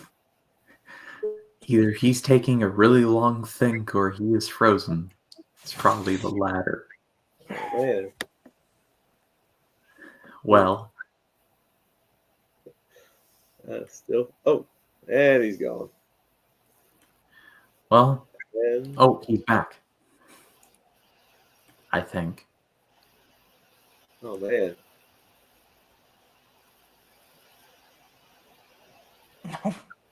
Okay. Well, Oh, and we lost him again. I guess I'll do my number one. Yeah. All right. All right. Well, my number one is Christmas Eve and Other Stories by the Trans-Siberian Orchestra. Big old dead giveaway right here. But it's an album I've listened to a bunch of times. And another song that doesn't get brought up is the Oh Holy Night that they do, which is just a beautiful work of art. The guitar solo that you hear, just amazing stuff. So, yeah, this is an easy number one for me. All right. Well, my number one. This might come as a surprise to some people. I know some people don't like this album. They don't care for the artist, but Merry Christmas by Mariah Carey is my favorite album on this list. Now, hear me out. I know some of you guys are sick of All I Want for Christmas Is You, and I understand that. It's an overplayed song, but I've never got tired of it. Every time this song comes on the radio, I'm one of the crazy fools that want to sing along to it because it's a catchy song, and she sings great on it. In fact, one of my earliest Jake Sings videos was All I Want for Christmas Is You. I still love that song. That was probably my introduction to Mariah Carey. And I probably heard this whole album growing up. I even have back when I used to have iTunes, I bought the whole album on iTunes, burned it on a CD, and listened to it that way. And I played that CD to death because I love that album. But man, all of these songs are outstanding. I love her vocal work. Another well-produced album. She hit some of the best high notes out of any female vocalist, like that high note on All I Want for Christmas Is You. Oh Holy Night, that's my other favorite song on the album. I don't think I've ever heard anybody sing as high notes as she does on that song, and I'm not going to replicate it because that's impossible, but she is amazing on that song. I love her version of Christmas Baby Please Come Home. To me, it's equal with Darlene Love. I love both versions equally. Probably more nostalgic for Mariah's, but hers is really good. The most underrated song, I know, Scott, you mentioned Jesus Born on This Day. I love that song too, but Jesus, Oh What a Wonderful Child is another big earworm on this album. Nobody talks about it. It's the album closer. And it's a really great song about Jesus. I love that song. Then we got, I love her, Silent Night's really good. Santa Claus Has Come to Town, Heart There Old Angels Sing, and Gloria. Miss You Most is probably my least favorite song on the album. I don't go back to that one as much, but I still think it's a great song on its own right. I do kind of nitpick on Joy of the World only because the production sounds like you're at like a fitness workouts. Every time I hear it, it's like, joy to the world, the Lord is coming. I'm like, what? Yeah, this is I still like her take on the song, and I like her sampling the Three Dog Night song. I thought that was kind of a clever touch. So, yeah, maybe she's a little out there too much. Like people are sick of her presence and calling her the Queen of Christmas, and there's all those memes about her. They're putting her on ice after Christmas, and she falls before Christmas to sing the catchy song. Yeah, some of those memes can get tiring, but just listening to the album in its own right, this is, to me, like the gold standard of Christmas music. Like, this is like I think even when we started this series, I'm like, Mariah Carey is going to be my favorite Christmas album. I've heard it so many times. And I still think it's an amazing album. Number one for me. My number one is Christmas Portrait by the Carpenters. So I think the reason I like this so much is because it's kind of programmed to be this suite of like all these Christmas carols and stuff that just go right into each other. Great arrangements by Richard Carpenter, even though he's not the best singer. His O Come, O Come Emmanuel at the beginning is kind of like, okay, that's kind of interesting. But then you get the overture, and I think that's really cool, where it's got all the different songs, which leads right into frosted window panes, candles burning inside, do-do-do-do-do.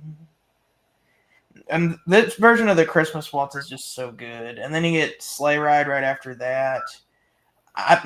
Although the one guy, I don't know if it's Richard Carpenter who it is, who goes, "There's a happy feeling nothing in the world can buy." Like, that annoys me every time. I'm like, just have Karen Carpenter sing it. No. There's this really cool little thing afterward that's like, it's like a piano kind of, it's not like a classical song, this really complicated piano thing where she sings over it. I think that's cool. Have Yourself a Merry Little Christmas, great version of that. Great version of Chestnuts Roasting on an Open Fire, Silent Night and Jingle Bells. First Snowfall is cool. There's an instrumental version of Carol of the Bells after that. And then Merry Christmas, Darling. That is the best song on the album. It's so good. I really like it. I really like there's just like this like saxophone solo in the middle that's really cool, and I love the ending where they like layer the vocals. Great version of I'll Be Home for Christmas. Yeah, it's kind of interesting having Ave Maria be the closer, and it's a different Ave Maria, but like, I don't know. It's just a fantastic album, wonderfully sequenced album. Great arrangements as well. It looks like Jason's internet has gone out, so we're gonna have to finish the stream. What was his number one album? I guess based on context, because he had Josh Groban at number 2, I'm thinking Pentatonics was number 1 because he never mentioned them. Yeah, I didn't hear him say that either. Okay, now he says my electricity is back on, but my internet's down. So here, let me just ask him: is Pentatonics your favorite?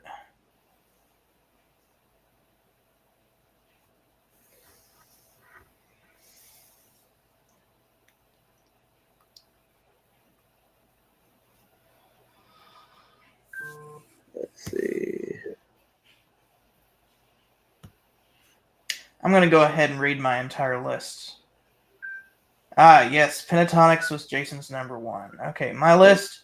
Number 1, Christmas Portrait by the Carpenters. Number 2, Merry Christmas by Bing Crosby.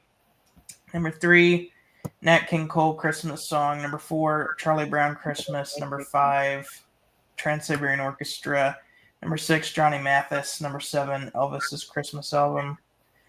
Number 8, Josh Groban. Number 9, Jolly Christmas, Frank Sinatra. Number 10, Stevie Wonder. 11, Phil Spector. 12, Jackson 5. 13, The Beach Boys. 14, Mariah Carey. 15, Sting. 16, Pentatonics. 17, Perry Como. 18, Michael Bublé. 19, James Brown. 20, Mannheim Steamroller. 21, Andy Williams. 22, Burl Ives. 23, Jose Feliciano. 24, John Denver and the Muppets. And number 25, Gene Autry. All right. And then my ranking, I'll go bottom to top. 25, Sting. 24, Jose Feliciano. 23, Stevie Wonder. 22, Gene Autry. Number 21, Perry Como. 20, Andy Williams. 19, Josh Groban. 18, Mannheim Steamroller. 17, Charlie Brown Christmas. Number 16, Burl Ives. Number 15, James Brown. Number 14, Frank Sinatra. 13, Trans-Siberian Orchestra. Number 12, Nat King Cole. 11, Michael Bublé. Number 10, The Carpenters. 9, John Denver and the Muppets. Number 8, Johnny Mathis. 7, Bing Crosby. 6, Pentatonics, number 5, Elvis, number 4, Jackson 5, number 3, the Beach Boys, number 2, Phil Spector, and number 1, Mariah Carey. Mariah Carey. Yeah. Oh, Jason's back. Ryan's number 1 is Trans-Siberian Orchestra. Yep. Yes. So That was my guess at it. So, I mean, right here. Yeah. all right. Should I do mine or? I guess if you want to. Okay, I'll be quick. So 25, James Brown. 24, Sting. 23, Gene Autry. Number 22, Feliciano. 21, Andy Williams. 20, The Carpenters. 19, Beach Boys. 18, Stevie Wonder. 17, Johnny Mattis. 16, Burl Ives. 15, Mariah Carey. 14, Elvis. 13, John Denver and the Muppets. 12, Phil Spector. 11, Mannheim Steamroller. 10, The Jackson 5. 9, Perry Cuomo. 8, Pentatonics. 7, Nat King Cole. 6, Vince Guaraldi. 5, Michael Bublé. 4, Frank Sinatra. 3, Bing Crosby. 2, Josh Groban. And 1, the Trans-Siberian Orchestra. All right.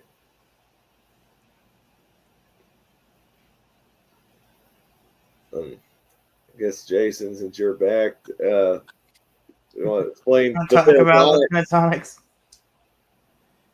My number 1. Yeah. Yeah, number 1. Yeah, it was Pentatonics. That's Christmas for me. I have this. Oh, wow. This is a best of Pentatonics Christmas. Again, got it like a Walmart. I think last Christmas or so. Yeah. Yeah, I love the Pentatonics Christmas albums. They have a bunch of them. And yeah, I love their mixture of the harmonies and all that. And this is, definitely, first time I heard this album, it's always been.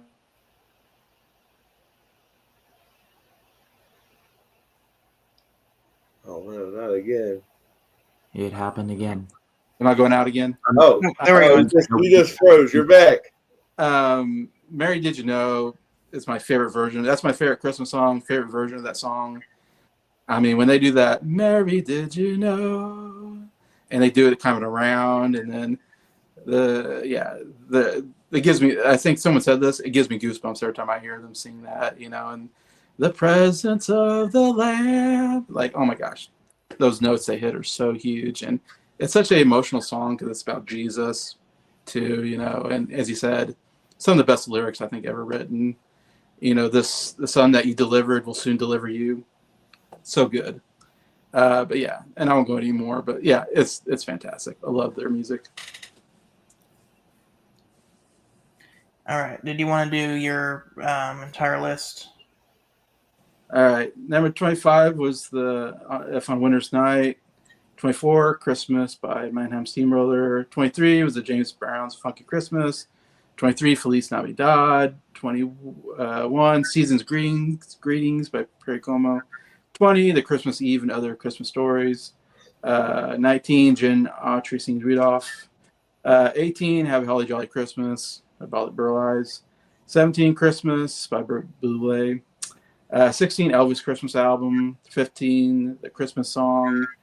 14, A Jolly Christmas. 13, White Christmas. 12, A Christmas Album by Jackson 5. 11, Charlie Brown Christmas Album. 10, Someday at Christmas. 9, Merry Christmas by Mariah Carey. 8, The Beach Boys Christmas Album. 7, Merry Christmas by Johnny Mathis. 6, A Christmas Gift for You. 5, Christmas Portrait. 4, The Andy Williams Christmas Album. 3, A Christmas Together. 2, Noel. And 1, That's Christmas to Me. All right. Well, thank you for ranking and reviewing these 25 Christmas albums. It was a very long video.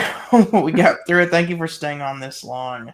And Happy New Year to all of you. It was fun to talk about these albums, and it'll be fun to review some more albums in the new year, starting with our Billy Joel album series that's going to be starting up this Saturday, 9 o'clock on the Saturday.